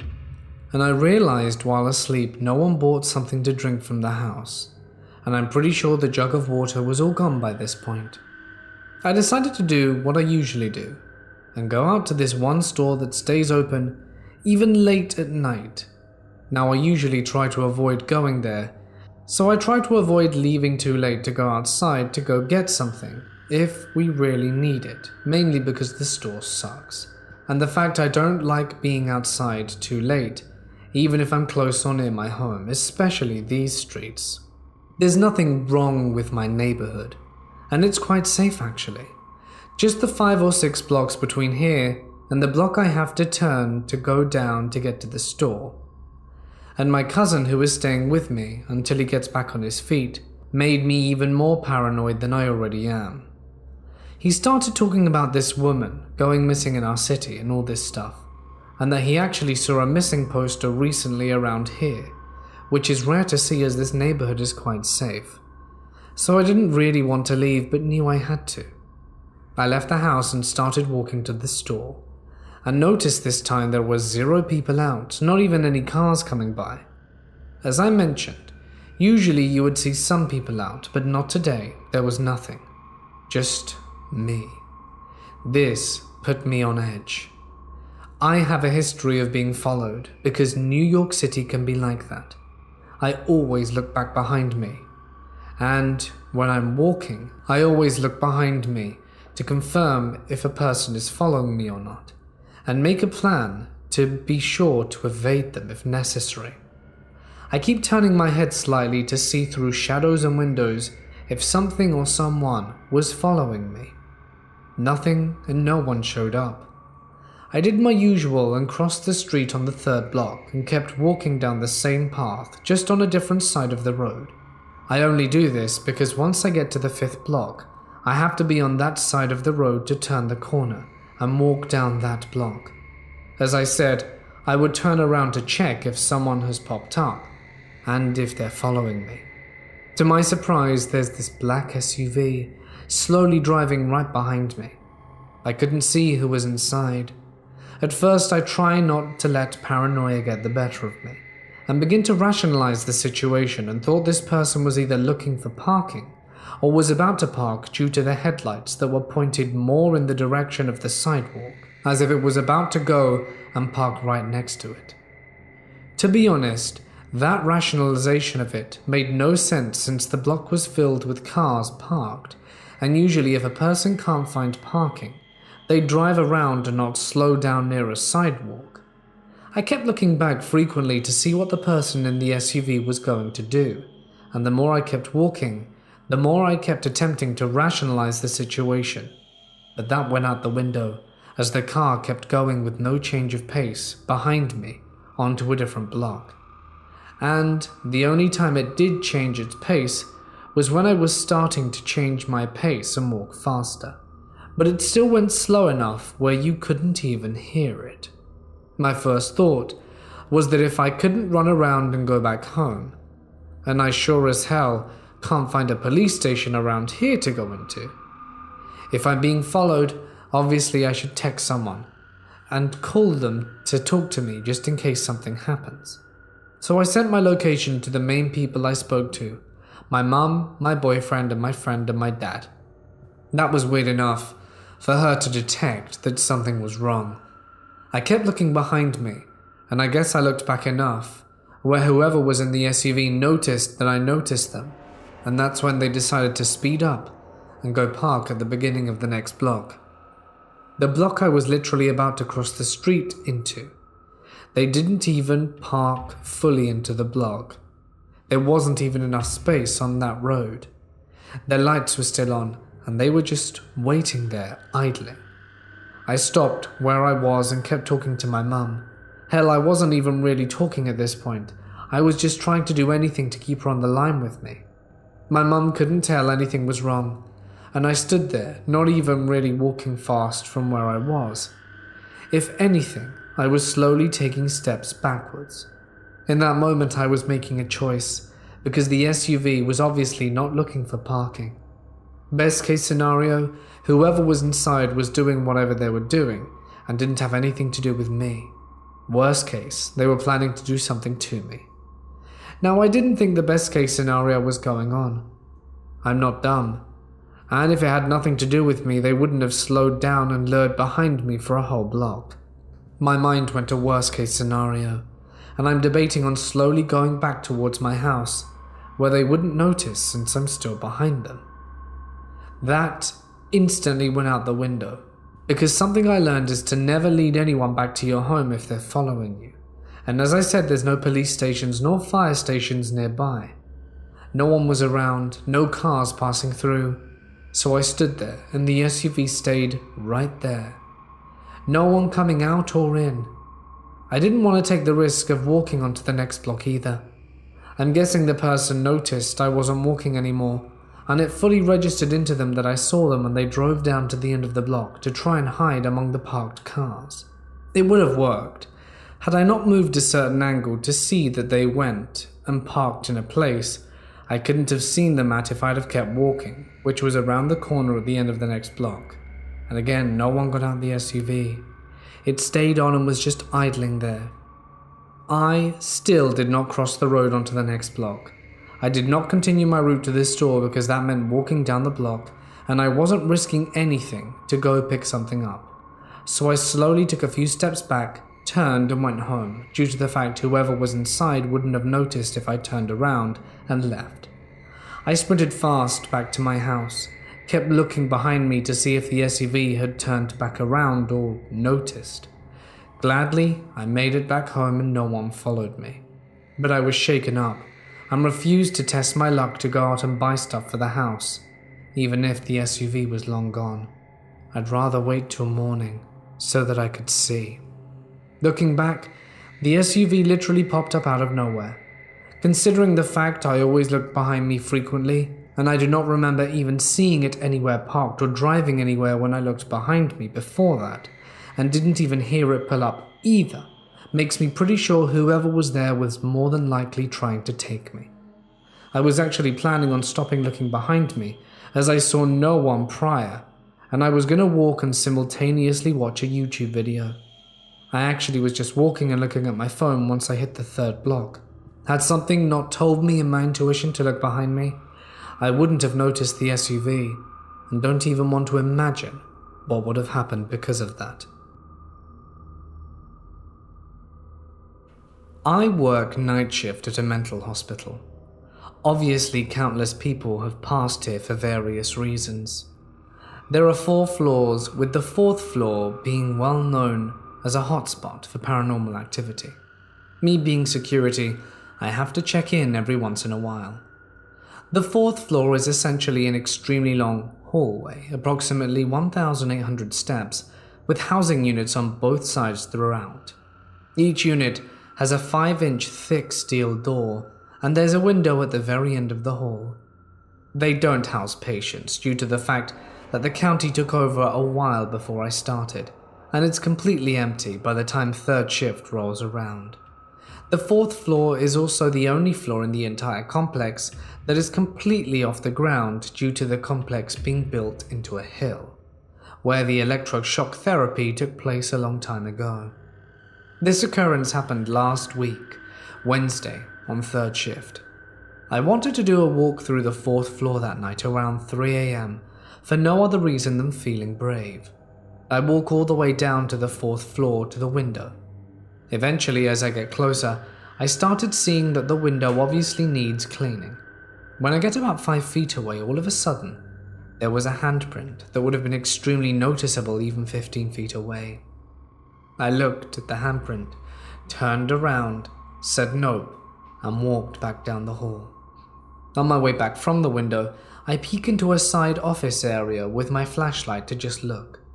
Nothing. I kept going.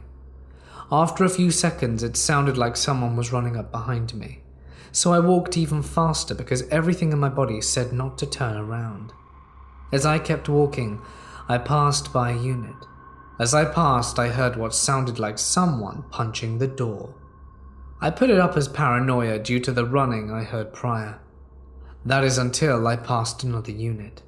Another loud thud as if someone punched the door. So at this point I start speed walking down the hall, and while I hear footsteps following mine. Mind you, these units are not connected at all and the entire floor is empty. That's just one of my experiences. I've also been having dreams of a white skinny woman in a hospital gown that has black hair with bangs in her face. I always thought she was just a reoccurring person in my dreams, until I talked with one of the CNAs that worked tonight in the kids unit. I never brought her up to the CNA. We were just talking about ghosts and she said that numerous people have said that they've seen the exact woman. I just explained. I explained to the CNA in detail about how she looks in my dreams, and she just went pale with her mouth hung open. Supposedly the ghost is extremely well known throughout the hospital by various people. They've seen her in mirrors, have been locked in bathrooms, and have seen her just walking around. But in my dreams, she always just appears or runs up to me, grabs me, and screams in my face. There was this one dream in particular where I woke up from a dream to wake up in my duplex stairway. I walk down the stairs because that's where my bedroom is, and walk into my bedroom. Once I'm in my bedroom, I see my fiancée sleeping on her side of the bed, and myself sleeping in front of my closet, which is on my side of the bed. I see the same woman standing next to my body, just staring at me. I walk up to her, and I get the courage to ask her who the hell she is, and she looks at me, grabs me, and screams in my face, then shoves me onto my bed, which is when I officially wake up at 3:15. I have no clue who this woman is at all, but I still dream about her every now and then. Every single dream is in a different place, but she's just there, and this has been going on since I started working at my job.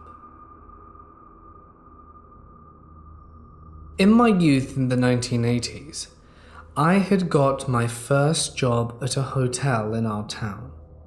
It was a 3-minute walk from my house and was incredibly convenient. The manager who I had at the time was called Bruce, and he seemed very friendly. He was the kind of person that was very easy to work with. He wasn't overbearing, difficult, and just let you get on with everything. He'd occasionally come in to check, of course, as managers should, but for the most part would hardly ever complain, and was happy with the job well done. I always got on well with him, despite the fact that we didn't speak often. To understand this story better, I need to explain that this hotel was rather large. It was a 13-story hotel and had a vast amount of rooms. The exact amount I can't remember. Well, this is when things got a bit weird. Bruce came into work one day and started acting a bit funny. He didn't check any of our jobs and just hid in the staff room and his office, trying to avoid anyone and everything. He looked really troubled, and one of our co-workers went in to ask him what was wrong, and he gave them a very jittery response, saying that he just wasn't feeling well, and she asked why he didn't go home. He said it was a great idea, and left. He hadn't come in for a week, he hadn't called any of the other managers, and we were starting to get concerned. When they finally went to his house to see if he was okay, he came out and said he really wasn't feeling good, and that he'd probably be out of work for another few weeks. This was odd, but because everyone liked Bruce, I suppose the managers higher up tolerated it, because when he returned, everything was fine. He was back to his old self. And for the longest time, we just assumed this was a blip. I had been working at the hotel for over 1.5 years now, and this weird Bruce incident had kind of been forgotten. When out of nowhere, it resurfaced. He came into work again in a really foul mood and just stayed in his office. After a few days of the same, he confined himself to his house. And as this was now the second time, people were starting to worry if there were some underlying issues, underneath the facade of Bruce's bubbly nature and well-to-do character. After another inspection and Bruce coming back to work a few days later, everything seemed to be coming to normal. That is, of course, until the police came by when he wasn't working shift. They brought us a picture of Bruce and asked if he worked here, to which one of our staff team said he did. The police officer looked at them triumphantly and asked a bit more about their shift. He said that Bruce would be in tonight, around 6, and that if he wanted to speak to him, that's when he'd have to come, as he couldn't give out his address. I'm not sure if the police officer asked, but whatever. In any case, I was at work that time, and just as I had come downstairs to replenish some cleaning supplies, did I see Bruce talking with one of the police officers. His face was a ghostly white, super pale, and the most scared I think I'd ever seen him. They told him that he would need to come with them, and he begrudgingly got into the cop car, and we saw him no more. The next day, it came out that Bruce had been doing some shady activities, the likes of which I don't want to mention, but let's just say they were unsavory in nature and quite illegal.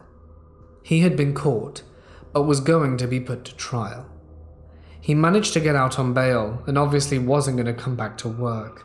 I'm not sure of the formalities of the situation, but I think he was probably fired when everyone found out what he'd done. It was pretty sickening. But that's not where the story ends. I was working, and it was around midnight. I was just preparing to leave when Bruce came in. I look at him, and I say, "Bruce, you're not supposed to be here." He ignores me and goes to the elevator and summons it to the top floor. Now, it's important to note that we had these old-style elevators in the building. He rose to the top floor, sent it down, and then opened the elevator door. He plummeted down the shaft and crashed to the bottom. I never actually heard any of this. The sound must have been quite resonating. But when all the commotion was happening around me, did I go and find out, and someone eventually clocked that something terrible had happened. It wasn't before long that the police and ambulance came, and it was too late. He was gone. Let me tell you, it is no easy thing to retrieve a body from an elevator shaft, especially not when that body is in several pieces. I can't remember how long the elevator was closed off for, but it took a long time and a lot of money to get it working again. We might as well have just put a new one in, I think. In any case, that's not the end of the story. A few years later, I left my job at my hometown, got married, and moved abroad. It wasn't for many, many years that I had a reason to go back to that hotel. My parents were finally selling the old place and moving into a retirement village to live out their golden days that was fairly near to our home in my new country of residence. So I was very excited. Unfortunately, they were gutting a lot of the place in order to make it sellable, as the buyer wanted it completely unfurnished and empty, as they had big plans to remodel it. My parents obliged and were helping with the whole process. So we were all staying at this hotel, which, as I said, was very close to that house. I stayed there about a week, and just before going to bed I heard weird noises coming from the elevator. I thought it was strange. And then one evening, I asked one of the members of the front desk if anything strange had happened in the hotel lately. I hadn't mentioned that I used to work here years ago, but the girl behind the counter was kind enough to tell me that, even though I may not believe it, there have been numerous reports of a figure wandering around the corridors and mostly in the elevator. I asked if he was a stocky, tall man, quite strong, and she said, "That's what I've been led to believe." I then told her about my experience when I worked there and about my manager who had taken his own life in that way. She was horrified. I'm not sure if this is the reason the hotel is haunted, but if it is, Bruce hasn't found his peace, and after what he did, I don't think he ever will.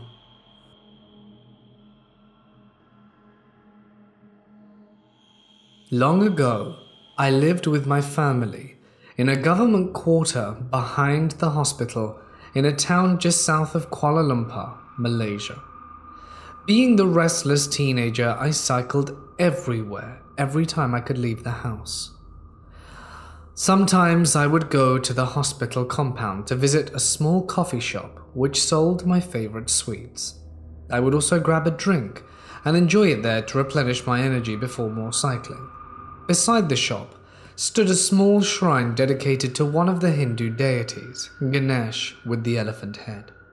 At the time, the shrine looked new. I was there buying some sweets when they had a puja, a consecration ceremony, for the newly installed statue of the deity. That was when I learned that the shop owner's son was the one who built the shrine. He was an orderly at the hospital, a pleasant-looking man who I'd sometimes see helping out at the shop. One day I heard a man ask the son why he built the shrine, since it's the son's story, which I will tell from his perspective. I'm going to try and make this as accurate as possible. From the son's perspective, a year ago I was working late, so I came to help my father close up for the night. After my father left for home, I stayed behind to finish up some paperwork. It was almost midnight when I locked up and started to walk down the walkway past the morgue to the exit. In front of the morgue, I came across a young man who was crying unconsolably. This was not unusual at the hospital. I asked the man if he was okay and if he needed some help. The man turned to me and said, "They must hate me, Ane." Ane is Tamil for big brother, and also a term of respect that we, regardless of race, use to address an older Indian man. "Why do you say that?" "I've been here since last night and no one has come for me," said the young man, who I think must have been Malay or Chinese. "Don't be like that. Maybe they're on their way. I'm sure they'll be here tomorrow. Trust me," I said. And the man calmed down a little. "Thank you," he said, as he lifted his head and smiled. I'll never forget that face and smile. So I left him and went back. He waved and I waved back. The next day, a family came to claim their son's remains. They came from clear across the country, and back then the roads were not as good as they are today, so it took them a while to arrive. They told us that their son, who was studying at a university nearby, had been involved in a railroad collision and had died. When they received the news, they were at their farm, which was far in the interior, that made the journey take very long. The medical officer instructed me to check the identity of the remains in the morgue. I took a member of the family with me, and we headed to the morgue. When I pulled away the shroud to reveal the face of the body, it struck me that this was the young man who I had spoken to the night before. Half his face was gone, but I knew it was him. I could still recognize him. His father verified that this was indeed his son, and then cried. I let him out to where his family was waiting. Then I left them and came back to the morgue to finish up my job. "You don't need to be sad. Your family's here. They love you very much. I'll get you ready, then you can go home," I said to the body. I looked away from the face to check the tag against the paperwork on my clipboard when I saw the face again. I was about to cover it with a shroud, and I could have sworn that it smiled a little. The next day I asked for permission to build this shrine so that perhaps the spirits from the morgue will not wander around this place at night. This was many years ago. The shop, the shrine, the morgue, and a couple of the buildings nearby are now gone. In their place now stand multi-story buildings. In one of the buildings, not far from where the old morgue was, you'll find the new morgue. I live in a small college town, that was considered the most dangerous city in America per capita not so long ago. There's a whole load of gang violence, drug use, and a ton of awful people. I hate this town. I struggle with clinical depression, and recently, after a long time of doing fairly well, it has hit me again like an express train. This day in particular was very bad. I woke up and immediately just felt horrible. My whole day was just a blur of moping at school, so I ended up skipping my tennis class final hour as it was raining, and I wouldn't be missing out on anything. Days like this, I can just tell my teacher I'm going to the library and just go home. I get home and immediately go on a walk without going inside. Going on walks and working out often makes me feel a lot better on days like this. I live about a mile from the college campus, so typically it's pretty safe. There's always police patrolling, and there are places where you can press a button in case of emergency everywhere on campus. I was just walking, and I get about halfway through the campus after strolling for about 30 minutes, and I decide to turn around and go home. I opt to take a different path home and walk down the street where the off-campus apartments and frats are. After walking, getting about halfway back, I stop. I sit on one of the steps to one of the apartment buildings, and I was there for about 10 minutes just texting my friends and trying to cheer up, when I notice some idiot in a big black pickup with heavily tinted windows drive by very slowly. I thought this was weird, but I just brush it off, thinking it was someone looking for a certain apartment. But about 30 seconds later, I see him pass again. This time I give them a huge death stare because I was getting slightly paranoid. They proceeded to drive past, and I still haven't been able to make out their face. This happens twice more, and I was getting a bit more freaked out. I didn't even look at my phone or call or text anyone because I was panicking, and I didn't want to take my eyes off the road. This time he proceeds to turn around right in front of me and pull up next to me. I'm 17, but I look like I'm 14, and the fact that my hair was wet didn't help. Without my hair being styled, I almost look like I have a bowl cut. They pull up directly next to me and park, with the passenger side next to me. At this moment, I'm freaking out, and I get up. I hear the door open and immediately bolt around the corner of the apartment building and hide. I sit behind a small bush next to the door of a neighboring apartment where I wouldn't be seen. I immediately proceed to call my girlfriend, to no answer. I call my best friend, no answer. And I call my other close friend I met through my girlfriend, and he picks up, which I was surprised about since he hardly ever answers. I couldn't call my mum because I know she would never let me go on walks again, but it's something I genuinely enjoy as it's very therapeutic. I tell them where I am and if something happens to call the cops immediately. My girlfriend calls and I tell them I'm going to talk to her. At this point, I proceed to quietly break down and tell her and make a plan if anything happens. After 8 minutes, I walk out thinking they must have left, but I see the hood of his truck pulling out of the parking lot of the apartments I was originally at. So I stayed out of sight and ran back to where I was before and stayed for another 10 minutes, shaking. I finally get the nerves to get up. I quickly move to a public road and walk home, immensely paranoid the entire time.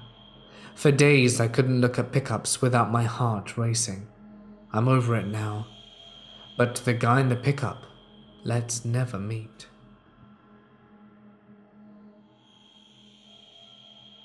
I'm an Eagle Scout. Therefore, I've camped a lot in my lifetime. One of my favorite places to camp, however, is First Landing State Park, formerly known as Seashore State Park in Virginia Beach. The place is rich with laws, stories, and tales of the Native Americans who once inhabited there. There are many tales of the burial grounds on the hiking trail side of the park. The burial grounds have been fenced off, and no one set foot in there for years, as according to legend, it may anger the spirits watching over it. One particular night, in one of my favorite sites at the park, a few friends and I were telling cliché ghost stories around the fire. It was a cool night, and it was extremely quiet, save for the cicadas. We decided to go on a walk to enjoy the darkness and maybe walk on the beach at about 1 a.m. We started to see little dim lights flittering through the twisted trees there. We assumed them to be fireflies, but they grew more numerous as we walked on, so we decided to cross Shore Drive to see the burial grounds. As we neared, the air grew cooler, but it had a welcoming sense to it. The glowing lights had all but disappeared by now, and we were eventually about 10 steps from the burial site, and decided that was far enough. We paid our respects and thanked the Chesapeakeans for the stories they left behind. The walk back was quite cool, and it felt as though we were being pushed away from the trails. The Chesapeakeans and the Europeans didn't get along too well when Jamestown and various other settlements were founded, sadly. So, to the one who isn't of Chesapeake descent, the park is very unwelcoming at night. I have a few friends who are Cherokee, Lenni Lenape, and Powhatan descent, and none of them have ever felt welcome in the park. They're always creeped out and want to leave once we arrive.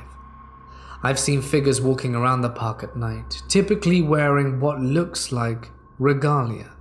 We've heard drums, chanting, and quiet footsteps in the middle of the night. I'd say it's frightening, but really it isn't. It's quite fascinating. Knowing that the spirits still roam their home is saddening, though. Knowing they may see what it has become, how the land has been desecrated by the ignorant, and how it's been left to drunk college kids and crazy Cub Scouts. In a way, it's nice to know the law has been preserved by the state. Regardless, if you live in Virginia or anywhere near the Chesapeake Bay. I work at a small 48-bed hospital. These experiences happen in or near the decommissioned psych wing. IT, in which I work, was moved into this wing into old patient rooms. At first, I'd hear my name called, often from down the hall or from empty rooms. Thinking someone needed tech support, I would try to locate the caller, but there was never anyone there.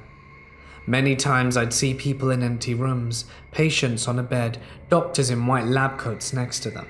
As this was a decommissioned wing, it made me turn around and investigate, only to find the rooms empty.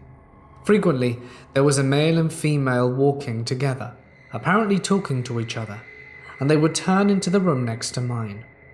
I'd follow them, only to find they had entered a room through a closed door with no one inside. It was always the same room, too. One afternoon on a Saturday, I got called in while my 4-year-old daughter and I were downstairs.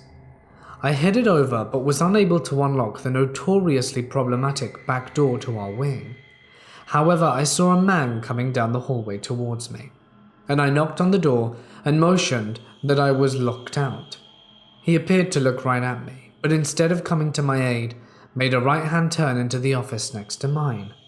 I quickly leaned forward to better see and hurriedly knocked on the door, thinking he hadn't seen or heard me, only to realize the door to the office was closed. Confused, I thought maybe I had seen a reflection in the window from behind me, and turned, asked my daughter if anyone had walked behind us, to which she denied. I was able to get the door open finally, and the office was empty. Another time, our wing was fully occupied due to a remodel which displaced some staff. I heard what I thought was a metal cart coming down the hall, and then a tremendous crash, like a dozen pots and pans hitting the tile floor. I jumped up and ran into the hallway, partly to assist and partly to make sure no one was hurt. No one on our floor had heard anything. There was no cart and no disaster.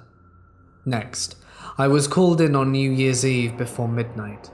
The issue took about 20 minutes to resolve, and since I was going to miss the festivities anyway, I thought I would document my time and head home. Upon entering my office, I noticed the bathroom door was open several inches, which I always keep closed. This wasn't a big deal. Housekeeping had probably left it open while cleaning. For some reason, I did not close it as I normally would have during the day. As I typed up the incident, a man exited my bathroom. At first I thought perhaps my boss had come in to investigate as well, but then why would he be in my office? As I looked up at the man, just over 6 feet tall and thin, he looked over at me in shock, as I must have been doing to him, and then he disappeared. Considering the hour, I noped out of there without finishing my report. The old TVs in this room of the wing would sometimes turn on by themselves, just static as they had no feeds, but I had to unlock empty patient rooms and turn TVs off occasionally, with always the volume turned up to the max. One other co-worker has told me he has heard his name called when no one is there, and seen a woman walking down the hall without the man, and the doctor by the bedside. Many people report hearing things they can't explain, but no one else has told me that they can see anything. The rest of the hospital has no abnormal activity that we know of. I work in an office in the Midwest. We have some cameras that are being set up. The whole setup is mainly in my office. This guy is one of those middle-aged men who likes to make a show out of everything, tossing used cables in the trash with a weird motion, trying very hard to get me to talk to him by making comments about what he's doing and the weather. He talks really loud on the phone, looking over to me and just smiling. I don't really engage because I don't want to. He's twice my age and I'm 26. He then starts talking about his daughter. "Oh, you look so much like my daughter. She's older and lives with my ex-wife. You two could pass as sisters." Then he starts asking more direct questions, so I'm giving short answers. I'm not really being impolite, but I'm busy with work. "Do you live round here? How do you like it? Do you like the job? I bet someone as pretty as you has a boyfriend. I wish I had a pretty girl like you to keep me company. Is your boyfriend older than you? Do you like older men?" So now I'm creeped out because he's already told me I look like his underage daughter, and now he's flirting with me, leaning on my desk and asking what's the oldest guy I've ever been with. I told my boss, and she's just like, "He's making conversation." But it really wouldn't be a story if it just ended like that, and I wouldn't waste my time telling you all of this. The weirdo sends me a message on Facebook, asking if I wanted to hang out sometime, saying, "I know you can't really talk since you're at work, so let's go out." I go by a shortened name than what's on my Facebook, but my business cards have my full name, which means he had to take my card to find me on social media. My manager is taking this seriously and called to tell the company we want another man to work on our equipment. Thankfully, I don't work there anymore. I am a hospital day shift worker, and I have been in my field for 3 years up until recently, and I've never experienced anything paranormal. I work in a critical care unit where many people have passed. Last week, I walked up to a piece of equipment and I was the only person in the room aside from my sedated patient, and one of the touchscreen buttons was physically tapped on. I heard the tap and watched it light up. I kind of stood there wondering what happened, and then watched it essentially get tapped again, and unselected what was selected before. Although I didn't actually hear a tap the second time, I got chills and had to leave the room. I brushed it off as a mechanical error or something like that. But just now, a week later, I was walking down the main hallway alone and heard from behind me someone whisper, "Hey." I ignored it, thinking I was overhearing someone. Then I clearly heard someone whisper my name from behind me. So I turned around thinking it was a co-worker. I was alone. I've never had experiences before, and now all of a sudden, I am.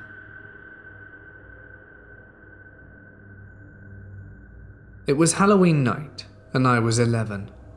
My mum had taken me to my cousin Lucy's house to trick or treat, because a few kids from my school lived on her street. Also, her closeted gay friend was with her, but we would all joke that we thought they were dating. He had a girlfriend before, but I think this was before he knew he was gay. We were allowed to walk quite a distance from my cousin's house, probably further than most older kids would or should for that matter. We trick-or-treated for a while and decided to make our way to the local Tesco, which is a local supermarket, to get a pumpkin as they were usually cheapest on Halloween night.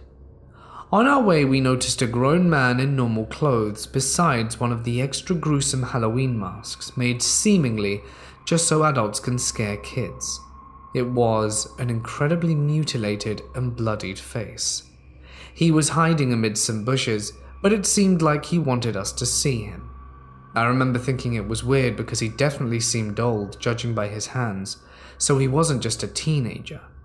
I realized he seemed like one of these old sad dudes that get some perverse joy out of scaring little kids. When we had come out of the shop, we had a pumpkin each because they were so cheap. We saw the guy had moved to a closer bush and was tilting his head like something out of a horror movie. We laughed it off and walked back to Lucy's house. Just before we reached Lucy's street, we stopped for some reason. I think we were laughing at a joke or something, and then, as I was at the back of the group, I noticed the creepy guy was right behind us with his arms raised, and then made an attempt to grab me, but I stepped back. Not too exaggerated to the point he was obviously joking, but to the point it wasn't entirely obvious whether he was playing a simple prank or was absolutely insane. I assumed since he'd followed us home it was Lucy's dad, Ricky, with some fake old guy gloves, so I just turned around and said, "Uncle Rick," as my friend bolted away, and I soon followed. We got to Lucy's house and told our parents, and they seemed very concerned for some reason. A few years later, my dad told me that a guy on Lucy's street had been arrested before he moved there, so my dad and Rick threatened him that if he ever came near us, they would take care of him. I assumed this was an empty threat, although I do know how tough and protective dads can be. But I think that weirdo thought it was an empty threat too. I've always wondered if it was him and what would have happened to me and my friends. So, creepy guy, let's not meet again. I work night shift on a trauma floor. I once had a patient that had been beaten with a baseball bat and required multiple surgeries. He was in his 30s and had visitors that kept lingering around, a 60-something-year-old lady with a glass eye. Something about this lady just creeped me out, but there was something off about her. Around 10 p.m. that night, the creepy lady said goodbye and left. Later on in the shift, around 2 a.m., I went into this man's room to clear his PCA, pain pump, and retime his vital sign machine. I didn't turn a light on, as I didn't want to wake him. I'm in his room working on the machines for a solid 5 minutes, when all of a sudden I feel a breath on the back of my neck. Then very quietly a voice whispers, "I'm right behind you." I immediately scream out, "Holy Jesus!" The patient jumped up and turned his light on, and there behind me was a creepy lady. She'd been in the room the whole time. She said that she was trying to make sure I knew she was in the room so I wouldn't be startled. She told us she couldn't sleep from worrying about him, so she came back to the hospital to stay the night. He didn't know she'd come back. None of the staff saw her return. There were no chairs or recliners in the room at the time, so she was just there in the dark, standing, watching him breathe.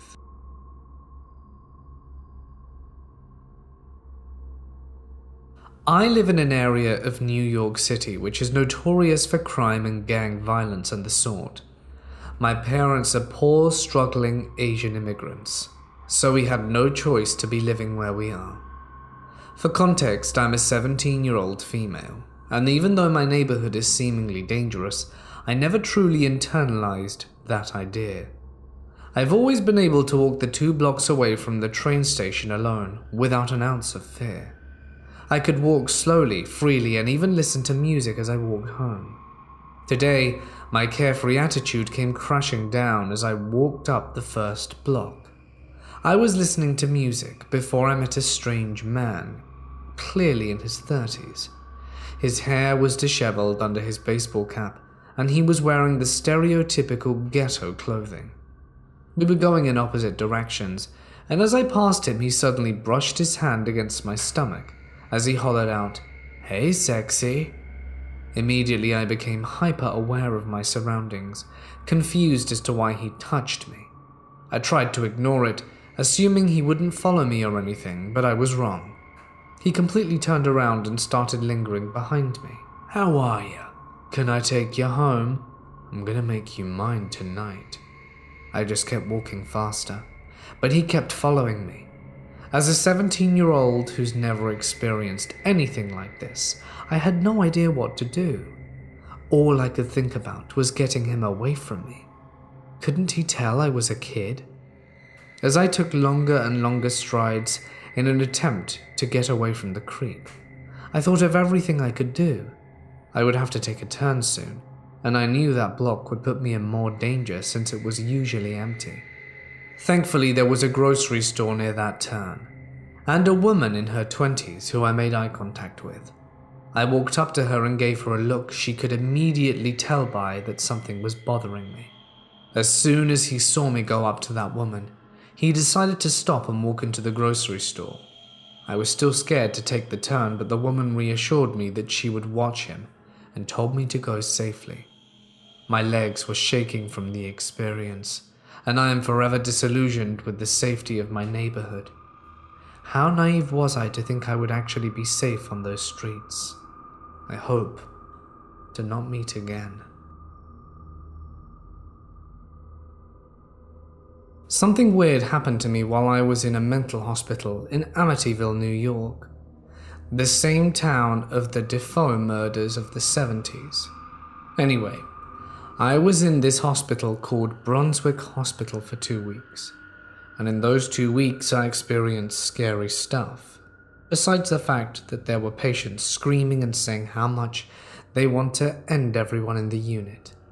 The first night there, I slept the whole day and night. Then in the day, I heard patients speaking about noises in the bathroom and stuff. I didn't believe at first, since the unit was for kids. I was the oldest of the unit at 17. The second night, I started hearing stuff in the bathroom, like someone in there walking for 30 to 40 minutes straight. And it was weird because if you took more than 10 minutes, the staff would check on you.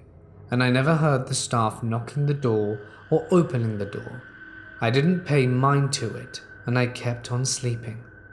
The 3 nights I went to the bathroom at 3 in the morning, I was having problem with my meds and I couldn't sleep. After I left the bathroom, I went to my room, and I swear to God 2 minutes after I was out, I heard the sink going off and all the toilets going off at the same time. You best believe I didn't sleep that night. In the morning I tried to speak to the staff about it, but they decided to ignore my questions. I didn't pay it any mind. It's a mental hospital. What else should I expect? 2 days before I leave, I felt someone taking off my blankets, and as soon as I wake up, there was nobody there. My roommate was sleeping, and I knew it wasn't him. I woke him up and asked him if it were him, or if something like that had ever happened to him, and he later told me he heard stuff too.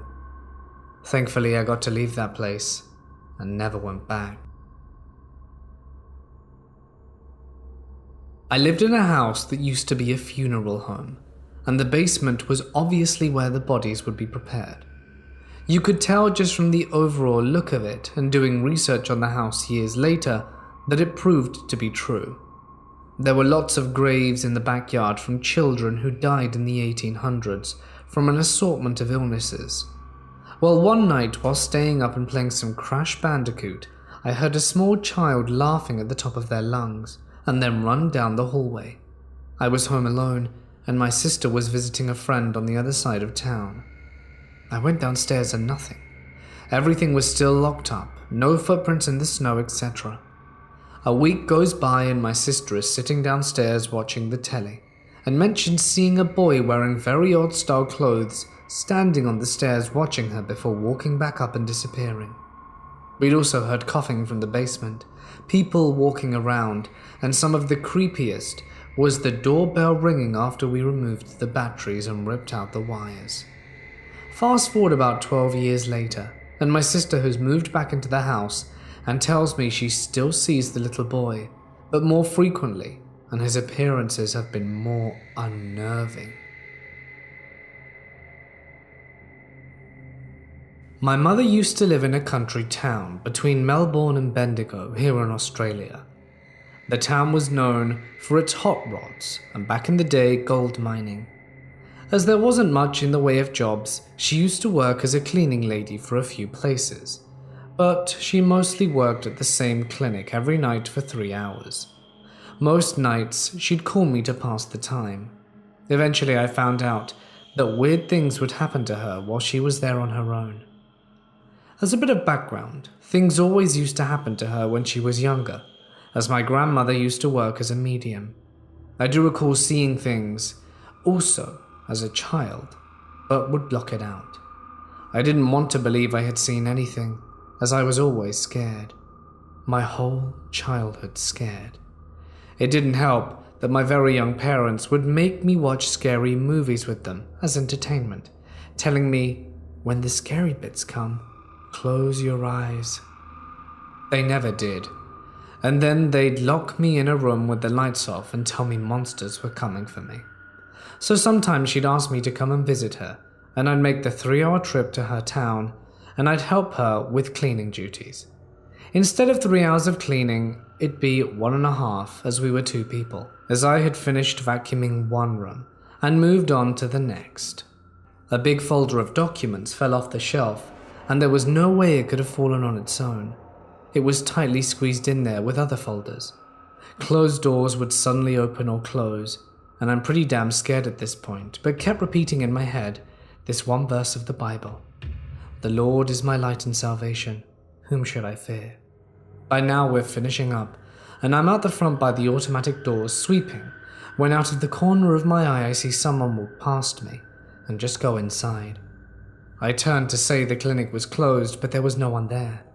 Just me and the open doors that closed, and I stood there, scared out of my mind. As you can imagine, that was the last time I helped her.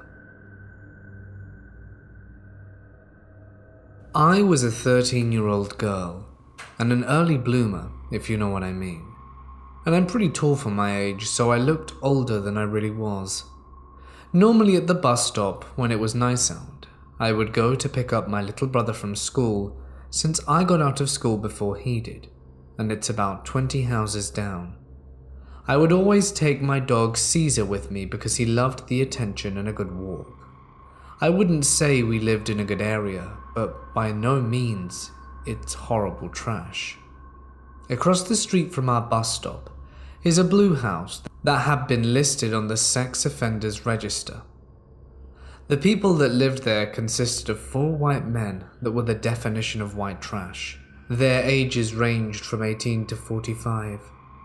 There was also an old lady who was in her 60s and 70s. She always had her grandsons over, but he technically didn't live there, and she always drove these guys everywhere. One day I'm waiting at the bus stop with Caesar, while 4 of them were outside, 2 playing basketball, the oldest man sitting in a lawn chair drinking a beer and smoking a cigar with one of the younger guys. I was on my phone, and being the protective person I am, carried a small weapon in my back pocket. This older man sets his beer down and puts out his cigar. He walks across the street to come close to me, and I discreetly backed up a little. I just thought he was waiting for the kid that visited the old lady every week. I think he is her grandson, but I really don't know. He comes closer to me and asks to pet my dog. At this point, my dog is starting to growl. I say sure because I was very awkward at this age and try to get my dog to sit, but my dog is full on barking at this guy and won't stop. After a few minutes, I say sorry he won't calm down, maybe later, and he looks at me for the first time because he'd only been looking behind me the whole time. He smiles, and it was so creepy it sent chills down my spine. When I think about it now, he says it's alright, maybe next time you're here. He winks, walks away and keeps clenching his fists, so hard his knuckles turn white. After he walks away, Caesar calms down a little and he starts sniffing behind me. There are 2 huge trees and another row of houses behind me. He keeps pulling, so he sees a squirrel, which he only growls at, and then he starts barking at the tree. I walk him over to the actual bus stop, which is at the corner, and he finally calms down. A few minutes later, I hear footsteps behind me, and I turn around and see the guy run out from behind one of the 2 big trees, and I immediately recognize him as the 4th guy from the house. Sadly, on November 7th, 2017, Caesar passed away at age 5 due to a cancerous tumor that spread to his lungs. I don't know what would have happened if my dog wasn't there to save me, but I'd rather not meet those creepy guys from across the street from my bus stop again.